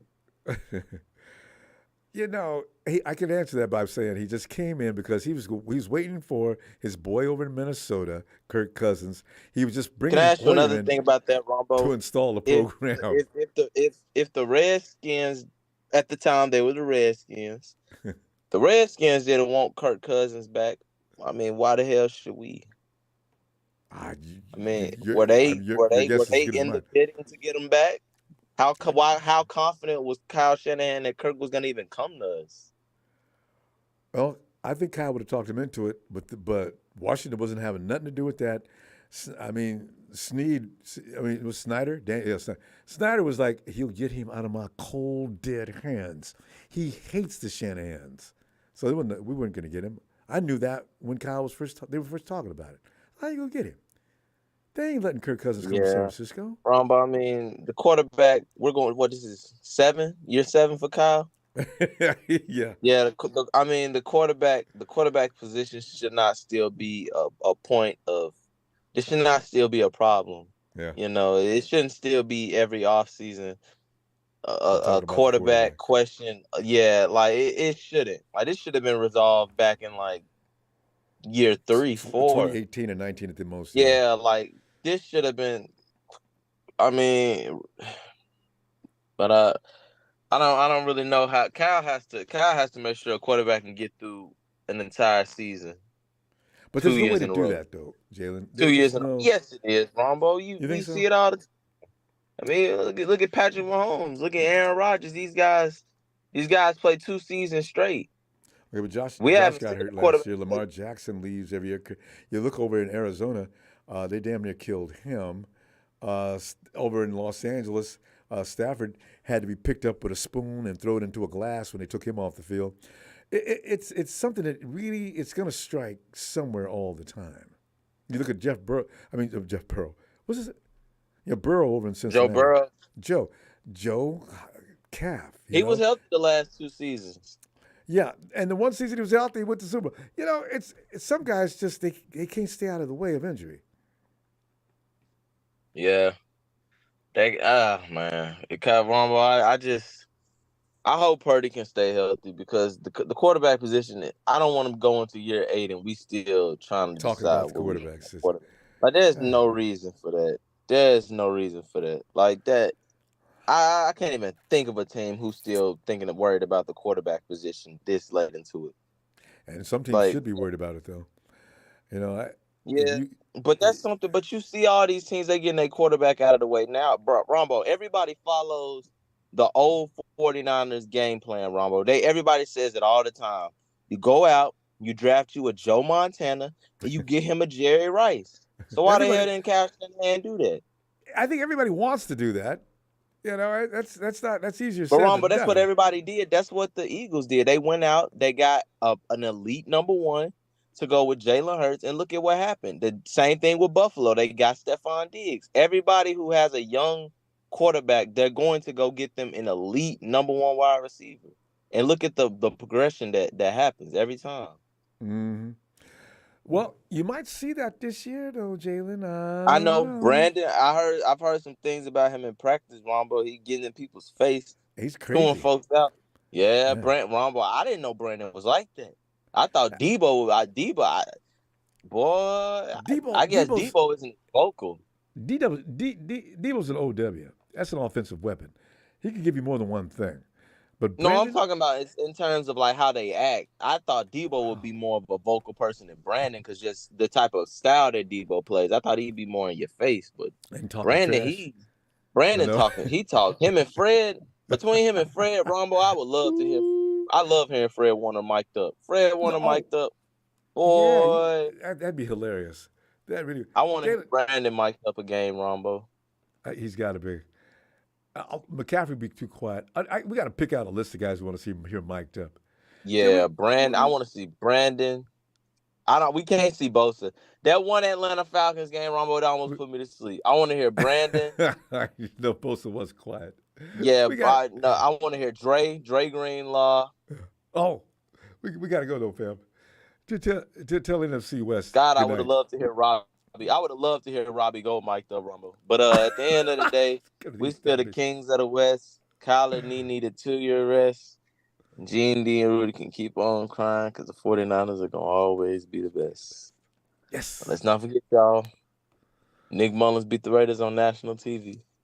This wasn't just some game that if you stayed in Southern California or in the West Coast, you could catch it on your local TV. No, this was on prime time. This is no different than the Disney Channel. You can flick your channel. You turned the channel and you saw that massacre, that beat down that we gave them. Boy, I tell you, Ronbo. Let me get up out of here. Jalen, I'll see you Tuesday. Oh, God. Got to give Jalen a stand-up comedy show to do. Be killing me. Hey, Jamie. Jamie, you know that wide receiver we've been talking about for a long time? I think we got it now. So seriously, legitimately got it. Brandon Aiyuk. By the way. Rudy the Ram suck. Good call. I don't think he's fast enough for what we want, dude. Well, not what we were discussing for the last 2-3 years. He's a legit 1,500-yard guy, and he's the dude, you know. But that's true. He's not the flamethrower. But you know what? He is a premier wide receiver with the ability to break ankles. We've not had that kind of guy. Exactly, and that still scares people. Even though he ain't got the 4.2 speed, he's got game speed, and he can run by you. We got a guy like Like that. he was a track star, wasn't he? Aiyuk? No, I don't think so. You know, I don't think thought he Danny ran was track. either. Maybe. I thought Aiyuk ran hurdles. Well, that would explain a lot, actually. Maybe. Yeah. I don't doubt that for a minute. Remember, he hurdled that guy in one of the first games he actually broke out. Yeah, he's real acrobatic out there anyway. And that hurdle you're talking about was perfect form. Did you see the body? The body it was straight up, floating. Yeah. Both legs fully extended. He did not over the break top. stride. Hurdled right over him, kept going. Full speed. He may have been a hurdler. I want to go check that out, actually. Yeah, I think he was a hurdler. And those guys fly, and they're more athletic than straight up running. You know how hard it is to run hurdles? Have you ever tried that? And the thing is, Yeah, you I did. got your upper body, the form has to be right. The leg comes up, you lean forward. Yeah. This way, it brings the foot back down to the ground as fast as possible, and you don't break stride. You bring that trail leg to come over and not hit the hurdle and come back and get you in stride. That is hard. People look at hurdlers. That's the one that got me all the time was the trail leg would get snagged up. I wouldn't break stride. Like, I would go flying into it, but then my leg would get caught, and I would eat crap. You tried to run hurdles? I ran, but I never tried to do hurdles. Hurdles scared me. I watched those guys working out. You know, somebody's gonna break your neck over here. I'm telling y'all, man. Yeah, I wouldn't be able to go at it full speed because I know that my back leg was going to get hung up. It's a lot of power involved in hurdling. First, as I said, you got to get that front leg over. You got to float over that hurdle, jerk that back trail leg as fast as possible to get it on the ground because the trail leg, the front leg's already coming down. You got to pull that back leg in quick and do not hit the hurdle, or it's going to come crashing down the ground, and you're going to end up getting hurt if you don't crash to it clearly. Oh, that's a scary thing. Yeah. Yeah. Hey, how fast is that kid that we got from the XFL that we got on the roster right now? Isn't he a 4.2 guy? Is he the guy? People keep talking about that. I don't know. They say he's fast, but I don't know exactly how fast. They say he's fastest show on turf XFL. Oh, wait a minute. I got to go back and look. I do remember reading about that a while back. Yeah, remember he had the most yards out of any XFL player all year last year. I think he broke the record for the last couple of years. They haven't said word one about him since he's got here. No, they're hiding not him. during practice. That's what I'm saying. Nobody's asking about him either because they're trying to keep him on the roster. What about because Danny Gray? you already know he can. You already know he can ball out. Get rid of Danny Gray. This kid's better. He already balled out, dude. I mean, Jamie didn't hesitate. Season, he was number one. He was number one out of everybody. Hey, if you're Get rid talking of about Danny Gray. Ja'Cour Pearson, he runs a 4.28. That's what he was clocked in. Oh, yeah. There you go, bro. Yeah. Thank you, that's fam. Ronbo. Oh. Yeah. I do remember this. I said, the guy runs below 4.3. Yeah, no, he runs 4.2s. As long as it says 4.2, I don't care. 4.29, 4.27, I don't care. I'm happy with 4.3 people. So 4.2 is just. Give me the 4.2s and give me good hands that he catches it with his hands and not his chest. Well, he's gonna be That's all I want. so far by himself out there. He could just take his time and catch it. The ball has got to hurt him get out there. He take his helmet off, catch it in his helmet, and sit down and wait for the defenders to catch up. Now you see me, now you don't. Oh! No, I'm thinking, Ronbo, that we're gonna keep that kid because 4.2 is you can't teach speed. Nope. That's been and tried. There's no other speed on the roster except Danny Gray, and Danny Gray is just not doing it. He's just not the guy. I don't care what anybody says. You can do special teams all you want. We got other guys that can do special teams. We don't need to hold up a 4.2 spot for a guy that is just going to run down on what do you call it? Route. The gunner. Yeah. Yeah, we don't need the gunner. We don't need a 4.3 gunner. Special teams. Remember, Mostert was one of the best in the game when he was playing that position, though. Yeah. Yeah, but he also had a key second position. He was our backup running back. And we relied on him, remember? I tell you, Mostert was so much fun to watch. And it looked like he was loafing. He was looking for his hole. He was just poking around. Yep. but he's moving like lightning. I've seen guys like that.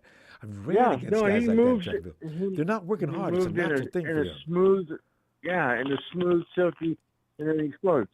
And then when they Like, he do was take just- off, it's scary to watch. Yeah, it's just instant. There's an afterburn And it's all behind it. smooth and silky before that, not burning any energy, just kind of finding your spot and bam. And stop running. My brother chase runs him. like that, dude. My brother runs like that. You don't think he's fast, but then all of a sudden he just bam. It's They natural. run right by me. That's natural. Yeah. Nice. You know, Roger Craig was my first favorite player out of any 49er ever. All right. Roger Craig was the frickin' dude.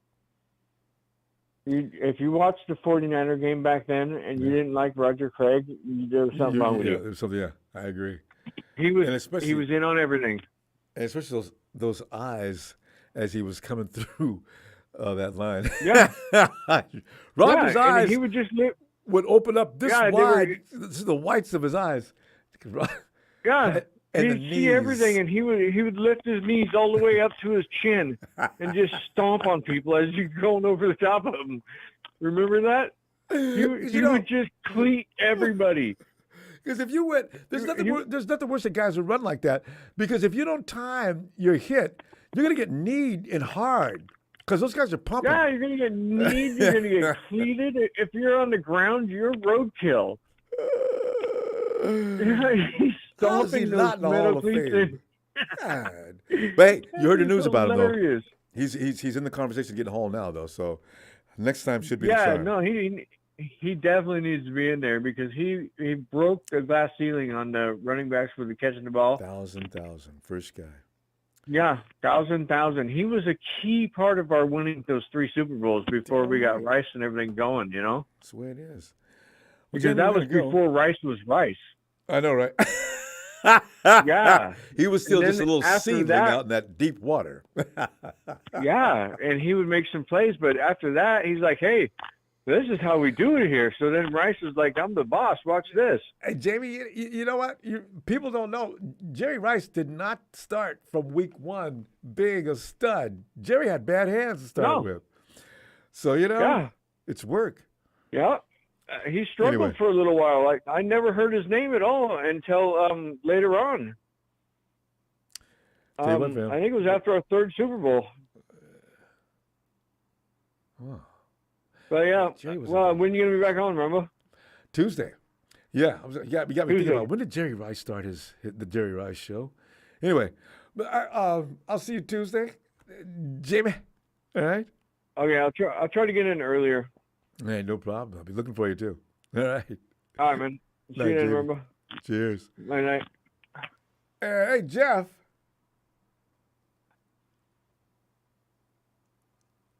Ronbo, how's it going? Jeff, it's the Brandon Aiyuk show. We knew he was going to be good, but the thing that's intriguing is every day since camp opened, the name you hear the most is Mrs. Ayuk's child, Brandon. And I keep thinking, okay, and we're all going back to the same thing. Oh, well, it's his year to get paid. That's unfortunate. Debo got paid and he turned into a round ball, and was making promises like, "Yeah, I ain't never put nothing like that on tape again." Okay, but Debo, you see, that's why I like Nick Bosa. Don't cry too hard about the money. If you're good, the 49ers are going to sign you. If not, they're going to let you go early like they did Michael McGlinchey. So stop it. I hope all our players learn from that. If you're good, the 49ers are probably letting you know in advance. We're going to get it done. Don't get mad. So, But that's it, Jeff. I'm talking about Aiyuk. Aiyuk is on fire. I'm loving it. We got ourselves a premier wide receiver and a tight end, come to think of it. What are you thinking? Ronbo, off the top of my head, I remember we talked about it last time, or one of the recent calls, that Brandon Aiyuk, he's going into that contract year, right? Yep. And Everybody's we talking know about what it. Shanahan does for players when they're going on that, when they're about to, set their lives up for, the rest of their career. You know, he gets them the ball. And he's gonna. Brandon Aiyuk, I think he had 80 receptions last year. And over 1,000 yards. How many receptions? Yep. Yeah, and 8 touchdowns, 8 or 9 touchdowns. Yes, indeed. I mean, think how many yards, how many receptions he's going to get this year with Shanahan trying to help him out, trying to get him a nice contract. And designing plays, because he was the number 3 option last year, right? Behind Debo and George. Well, actually, I'm not going to lie, towards the end of the year, he was probably the number 1 option other than McCaffrey. I forgot McCaffrey. You know, Brandon might, George must, what? Jeff, try to categorize. Who was the number 1 option last year as far as pass catchers? Towards the end of the year, it was actually Brandon. Okay. For the last 8 weeks of the season, it was Brandon. Who was number 2? I think it was either McCaffrey or Kittle. I know Kittle had the most red zone targets for sure. Did Debo get left out of the mix? Kind of? Well, you know, he was hurt for a little bit, and then what amazing combination of players, and we're trying to rank them as who's the top of the food chain. You know, a lot of teams wish they had this kind of assembly of a wrecking crew. My 4th option is one of the best ball players in the league. I got all pros, and Brandon Aiyuk's liable to end up on there too. So I got all pros between Debo, Aiyuk, George Kittle, Christian McCaffrey, and I can use Juice on occasion. Yeah. Who? And we can't forget about Cameron Latu out of Alabama. I mean, if you watch some of those Alabama games, Bryce Young, he's targeting Latu the majority of the time as a tight end. Tell you. I understand. I like him. And then Braden Willis looks good too. And he's real physical too. You see what the 49ers are doing? When people say the Super Bowl window is going to close because of guys getting overly paid, and we won't have anybody to fill their shoes, they're actively seeking the next George Kittle. Yeah. And Ronbo, what it comes down to, and you know, a lot of the callers, it seems like tonight, one of the main things I've been hearing so far is, you know, we got to get the job done. We got to get the job done. And what we need to focus on, obviously, take it one game at a time. I understand that, but just it sounds crazy. I have the Eagles going 11-6 or 10-7. That schedule is a bloodbath. It's ridiculous. Have you seen their schedule? I looked at it about the 3rd week after it came out, and I was laughing. But the Eagles have to every team goes through something after the Super Bowl.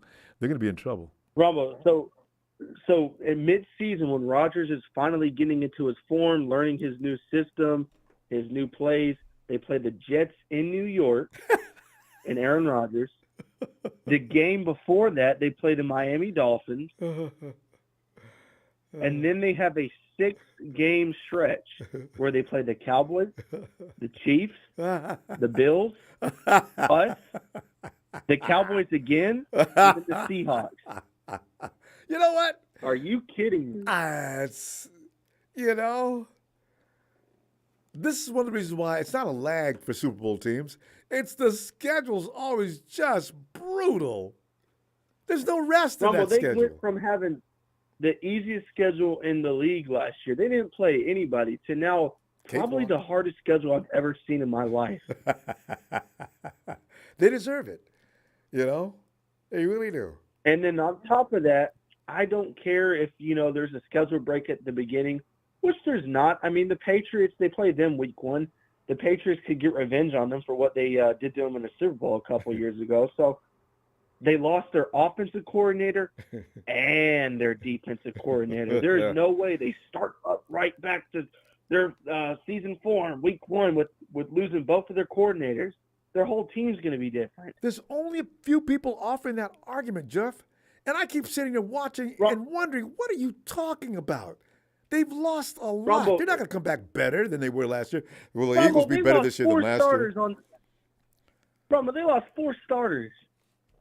I know it. So I They don't lost know. Hargrave to us. Don't even get me started on that again. You know how I feel about that. Oh, yeah. Then they lost Miles Sanders. That's a Pro Bowl running back right there. They lost T.J. Edwards, the only good linebacker they had. Yep. And you mean And to then they tell lost me? C.J. Gardner-Johnson. Ah. And you mean to tell me And they replaced. that's not going to affect them? And some people say they're going to be better than they were last year. You got to see Shady McCoy. No, that's McCoy, ridiculous. He needs to be taken off the air. He is so biased. I call myself a homer. There's another name for Shady McCoy. He's lost his damned mind. What is he talking He's about? out of his mind. No, Shady. They're not going to dominate. They're going to beat by Jeff. They're going to get beat by the Cowboys, and I hate to say that. Ronbo, the Dallas Cowboys will win the NFC East this year. I hate for that. sure. I know. No, Ronbo, you gotta love it. You gotta love it, man, because we know what the Cowboys are going to do in the playoffs. But I don't like to see them happy. I just, I just don't. I don't like the Eagles, but I don't have the same bitterness toward them as I do as the Cowboys. But think about it. If the Eagles finish second in that division, right, and the Cowboys finish first, we're guaranteed to finish with the number one seed in the NFC. Yeah, that's right. Because I got the Cowboys going 12-5, maybe 11-6, and I got the Eagles finishing with a one game worse than that, so either 11-6 or 10-7. I got us finishing. I could see 13-4 or 14-3. There you go. So that would give us obviously all the advantages of being the first, the number one seed in the NFC. All the games are at home, and then the first round bye. Sounds good. it would mean that the Eagles would have they would have to play all of their games if they were the number 2 seed in their division. The road. All of their games would be on the road. They'd be like Willie Nelson, on the road again, about to get our ass kicked again on the road again. Jeff, we got to go if I had to book it. Okay, Ronbo, if I had to book it right now, I don't see the Eagles playing us in the NFC Championship. I see probably the Cowboys. Could be, and that's always a good thing. Niners, just focus. There you go. Niners, just focus on that, man.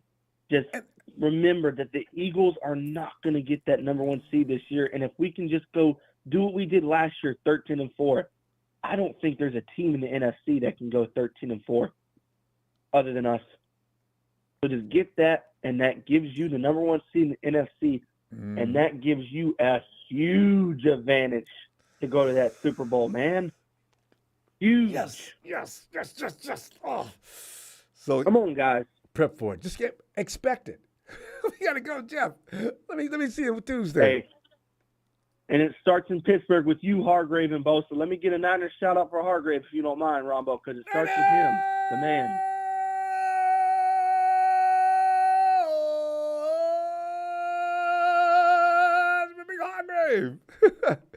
Jeff, Hargrave and Bosa, the best duo in all of football. Take care, Ronbo. All right, Jeff.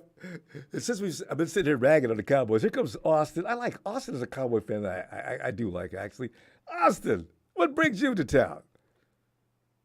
Ron Bizzle, what's going on this fine Sunday night in Ninerland? It's almost that we're sitting here getting crazy about Aiyuk and getting ready for the season. What's going on in Dallas? Oh, a little bit of everything, Rombo. Brandon Cook is looking good. CD Lamb's looking good. Although Dak Prescott's starting to worry me again. I did not expect you to say that. Why do you say that? Because Rombo, he threw 3 picks in practices, and 2 of them were pick sixes to the second period. Hey, Austin, in the press conference, what did he say? Did you check that out? Yes. He said that it's all about getting back. He said, in his words, it's all about getting back in rhythm, and just getting back in the flow of things. He said that this is all going to get fixed, and there's no need to panic. We've seen quarterbacks do this before. And that gives me confidence that, okay, maybe this is just him rusty, let him fix it, it'll all be good. But then there's a part of me that What if he ends up like Matthew Stafford from last year? Left and right, and it's worrisome. But Ronbo, the thing that we can rely on is we've arguably got the best defense in football to back it up. I like you arguably, yes. Your Niners are right there, Ronbo. It's just neck and neck. It is. I got respect for the Cowboys defense. Somebody, we had a caller in, Thomas, I think it was, called in, or Santana. Yeah, it was Santana, who didn't understand why we struggled against the Cowboys. I said, no, wait, you got to realize that's why I got to give Brock Purdy credit. He did not choke on playing against that defense. Now, they stopped him to a degree, but he didn't choke. You know, the Cowboys defense is no joke. Bad as I hate to admit it, they are definitely talented. So, good defense will win games for you. Absolutely. Yeah. And Ronbo, that's one of the things that we thrived on last year, is our defense was able to win a lot of our games for us. And we have a lot of defensive guys returning. You know, Trayvon Diggs got that money this offseason. Okay, look for a bad season. 5 years, $97 million guaranteed. He's going to be picking off every quarterback in the NFC. I've seen that. For more years to come. Yeah. Hey, but Austin, I just want to caution you against getting excited about Trayvon. You know, players get paid and all of a sudden they get relaxed. I'm not sure what that's about. But just about every time a guy gets bagged up, that ensuing season, they seem to have a little bit of a slowdown. Yes, that is very true. Got to be cautious with that, Ronbo, because we've seen it in the past with multiple positions. Oh, yeah. They Look get at paid. Dak. How much is Dak getting paid? 40-something? And now, and Austin, I tell you, now you got to be concerned, is that worm in Dak's head? He's got to renew his confidence. Now he's going to get shell-shocked. If those practices continue right into the season, if they don't iron out between now and the season, then you may have a problem there. Yes. And then another thing, Ronbo, is Kellen Moore's in Los Angeles with the Chargers now. Because Kellen Moore was the guy who was able to basically home Dak in. Now we got to worry about Mike McCarthy screwing things up like he did in Green Bay. It's like, oh, goodness. He's going to be calling a run play on 3rd and 11.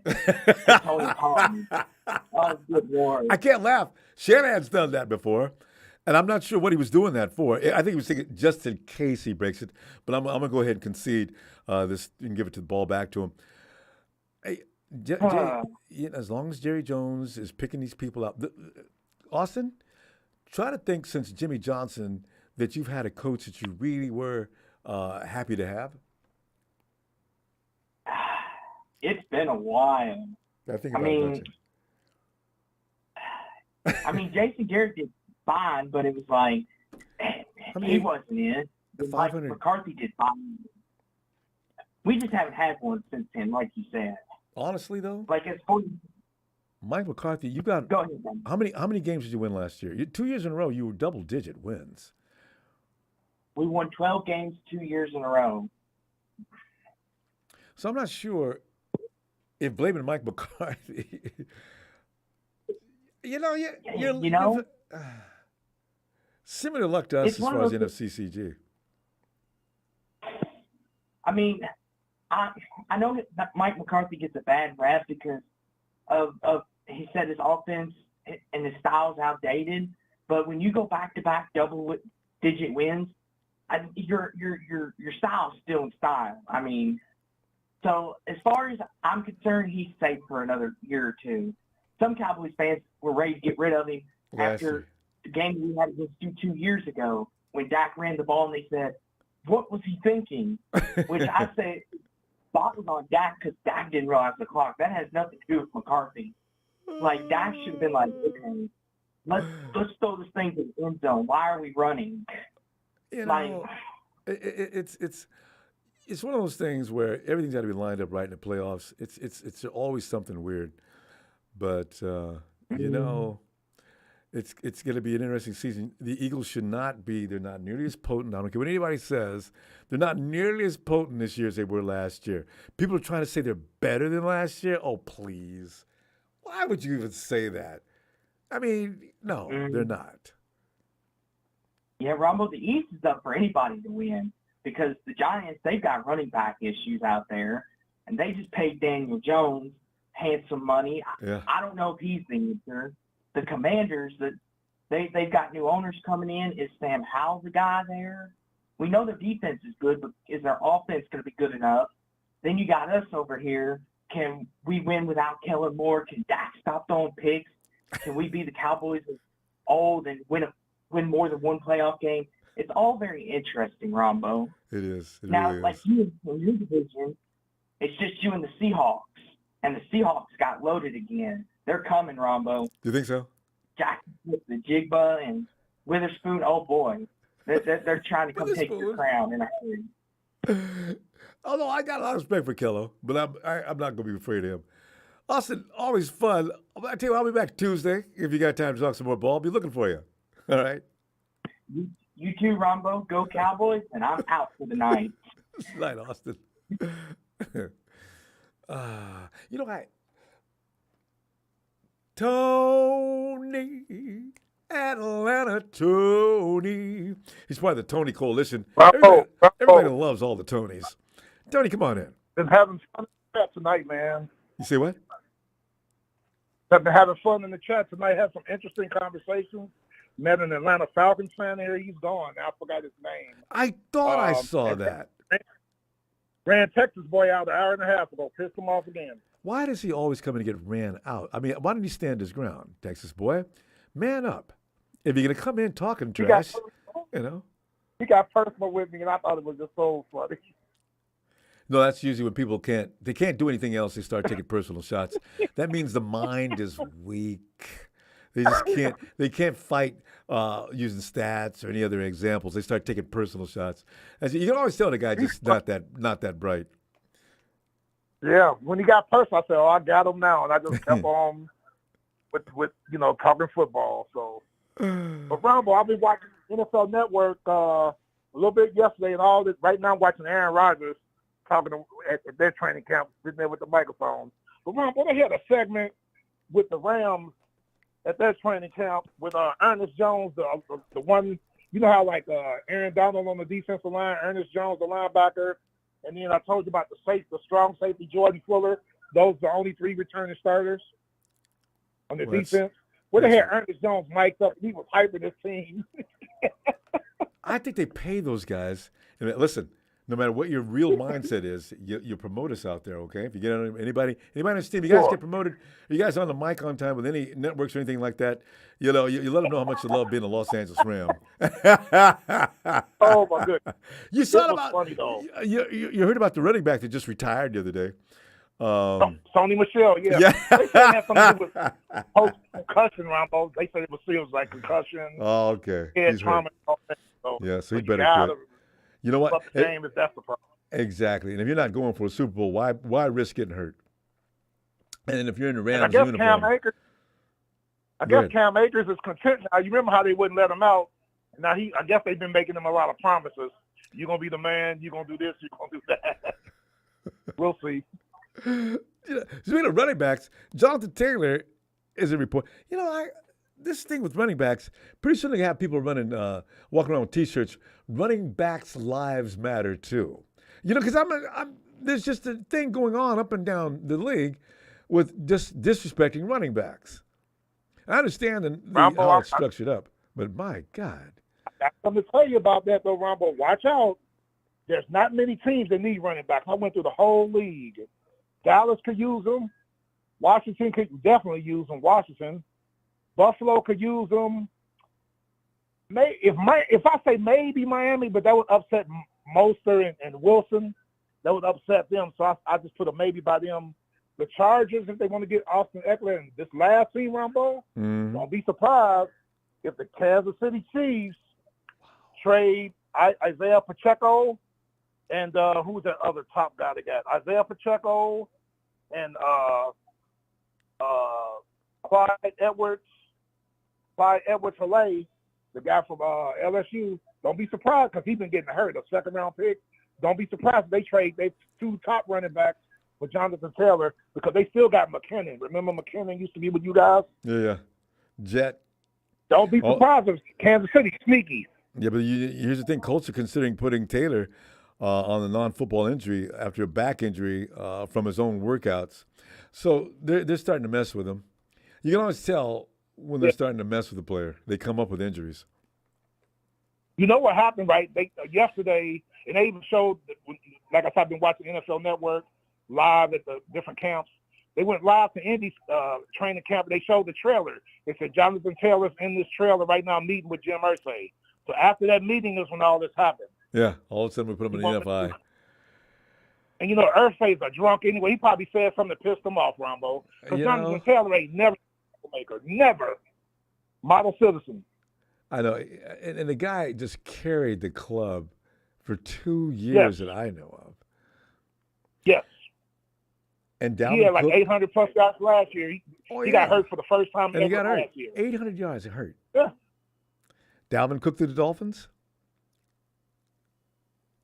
I think that the Jets and Buffalo want them too, Ronbo. I think the Dolphins are fine where they're at with Mostert and Jeff Wilson. They're going to upset that, man, if they bring somebody else in there. And it's going to hurt them. Keep what you already got. Yeah, Mostert and Wilson, one of them would be the second string. Because Mostert's the starter, I think. Well, Mostert's going to get hurt. He's at that point now in his career where he's going to get hurt.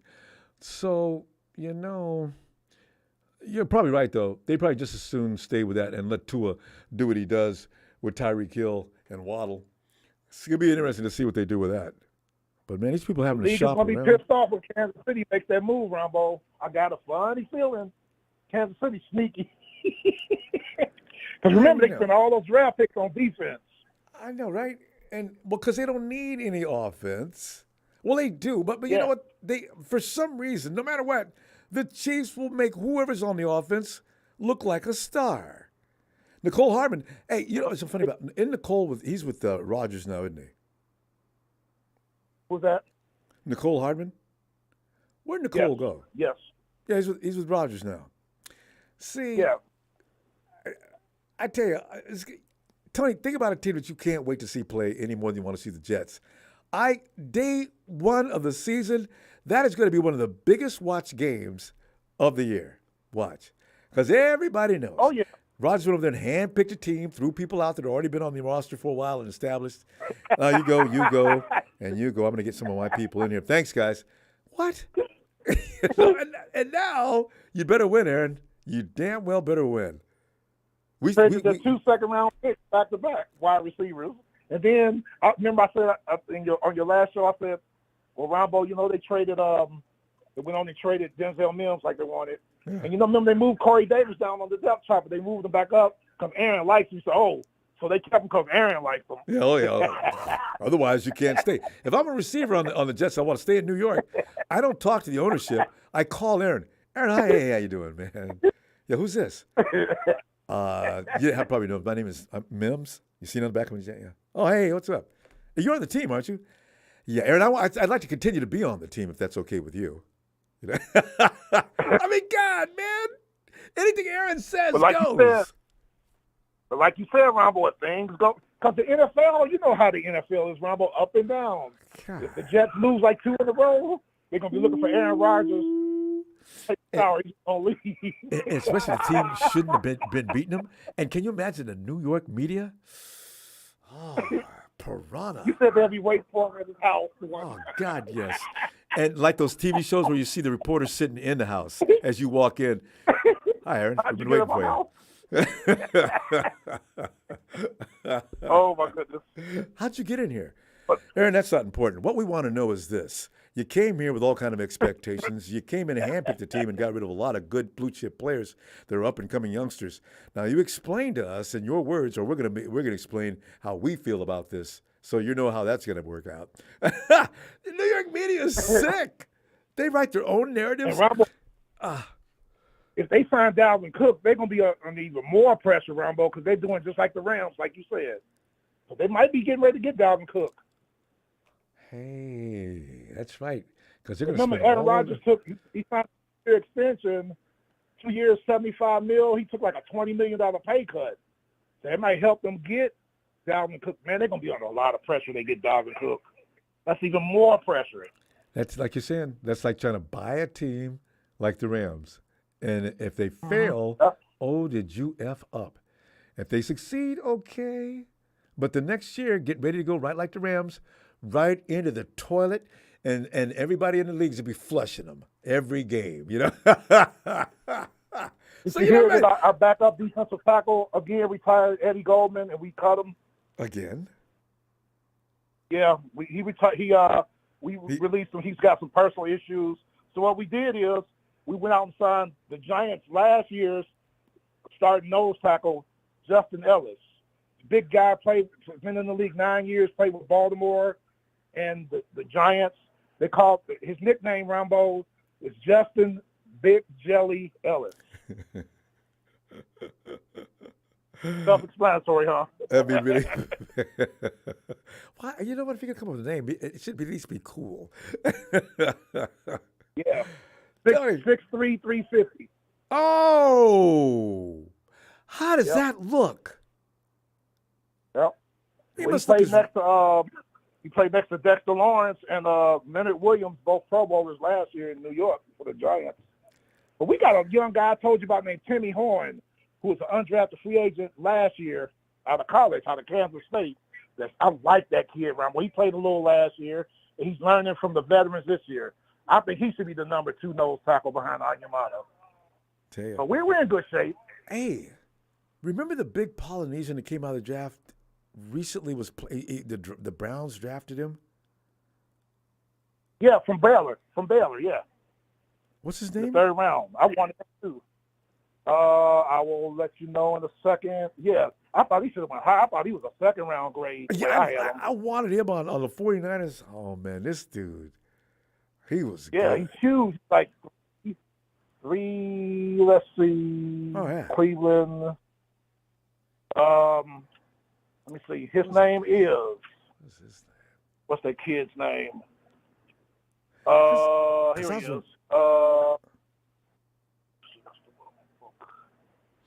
Because I was wondering, what team is he with now?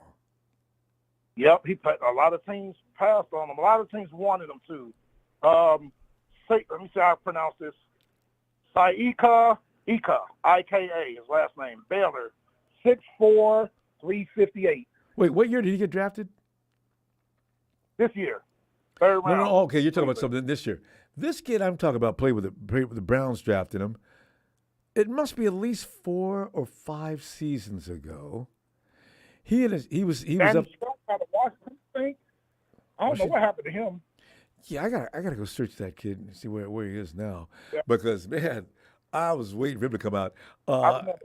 He wasn't like Vita Vea good, but he was damn close. So yeah. Well, I don't even think he's in the league anymore. Who? He was a 1st round pick. Danny Shelton. I think Danny Shelton. Yeah. Played out of Washington. Yes, University of Washington. I don't think he's in the league no more. Is that right? Because I remember I got a kick out of Danny Shelton. He was living that thug life, which was shocking to me, that he was talking about before he came into the NFL. I said, ooh, I've heard about how you guys handle things. And Danny, if you were one of those guys, oh my God. Don't you understand that whatever money in the NFL, I owe, you need to leave that stuff alone? I know, right? But sometimes it's about survival. Man. They run a guilt trip on them. I was there for you when you had nothing, and they keep putting that in their ear. Yeah. So when they do get something, they then still you owe me. Look at the Patriots tight end. Aaron Hernandez. Hernandez. Oh, Aaron, man. I had no idea. In jail. Yeah, yep. and the things. Aaron, wow. And you know about Willie McGinnis, right? He used to be in gangs in Long Beach before he went to USC, and then this gang member was his best friend, protected him, said, "No, leave him alone." And then you know Willie McGinnis, great career, retired, worked for NFL Network. Yeah. You saw the tape about the restaurant. I've not heard or seen Willie McGinnis in a long time. Go look on YouTube, Willie McGinnis restaurant brawl, and you'll see the gang members messing with this guy, and then Willie McGinnis comes and messes with him, and then gets away the NFL Network fired him. You ain't seen Willie McGinnis. Oh, on Lord. the And NFL. you're right. We've not seen Willie in forever. I didn't know that was the reason why. Because all of them seemed to get kicked out for bothering the women around the place. But Willie actually was down hardcore. Oh, my God. Willie. Yeah, he's living a double life. He was living a double life, Rambo. Damn. Bill And the dude Cosby was so gang. well-spoken and polite on that show. Well-dressed. Well-dressed. I That was would've that known. life. I never Off camera, he's living another life. If you go look at that tape, if you go look at that tape, Rambo, you'll see him with the pants sagging and everything. Oh! Like a different person. I'll go check that out. We got to go, though, fam. I was considering him for Hall of Fame, Rambo, a borderline Hall of Famer. Well, yeah, I didn't. He's going He to the didn't know. Patriots. Aaron, Willie, who else? Same team. Same team. The same team that wants their owner in the Hall of Fame. The same team that gets busted for Spygate, for Deflategate. Same thing. That's why I hate the Patriots, Rambo. They got gangsters and thugs with New England. Well, you know, back in the day, the Raiders had that's all that Al Davis wanted on his team. if you didn't, and that's what that prompted the Steelers, Chuck Noll, to say the Oakland Raiders represent a criminal element in the NFL. The Raiders were just as nasty on the field as where they were in the public. My God, Jack Tatum was God. Like Dylan said, Raider rule number 1. If you ain't cheating, if you ain't trying. Raider rule number 2. See Raider rule number 1. Hey, unbelievable.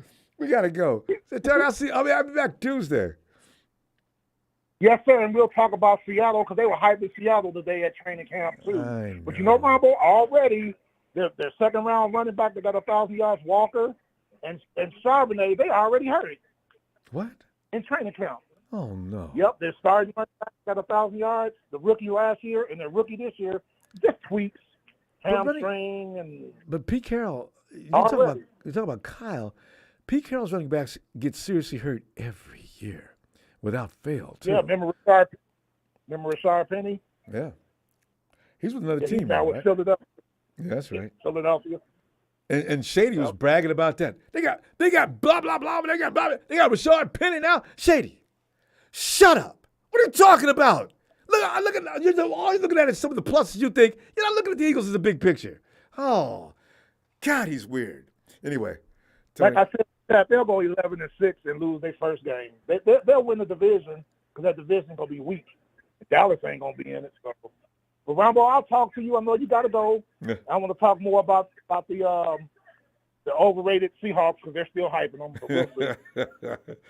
As long as they got Geno, we're fine. All right. Tony, we need to find about the Falcons. All right, Tony. Have a great evening. I'll see you Tuesday. All right. Take care, sir. You too. Night, Tony. God, I didn't. Like Willie McGinnis. Wow. I am shocked. McGinnis was like the man, the guy with all the knowledge. They had Willie on all the time. He was one of their best analysts. Who knew Willie was a thug?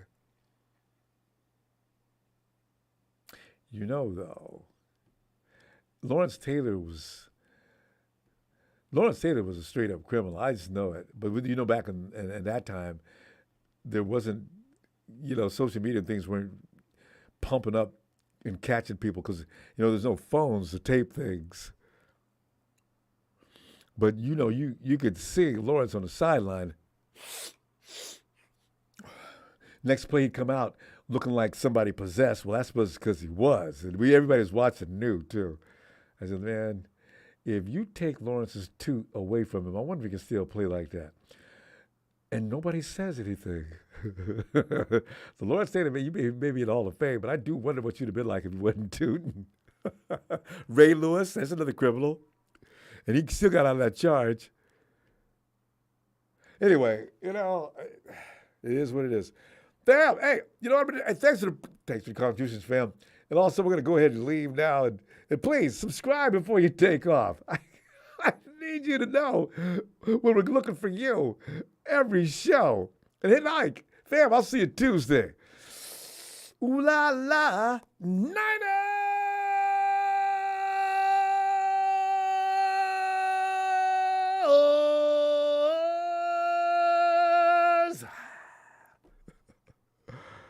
Oh.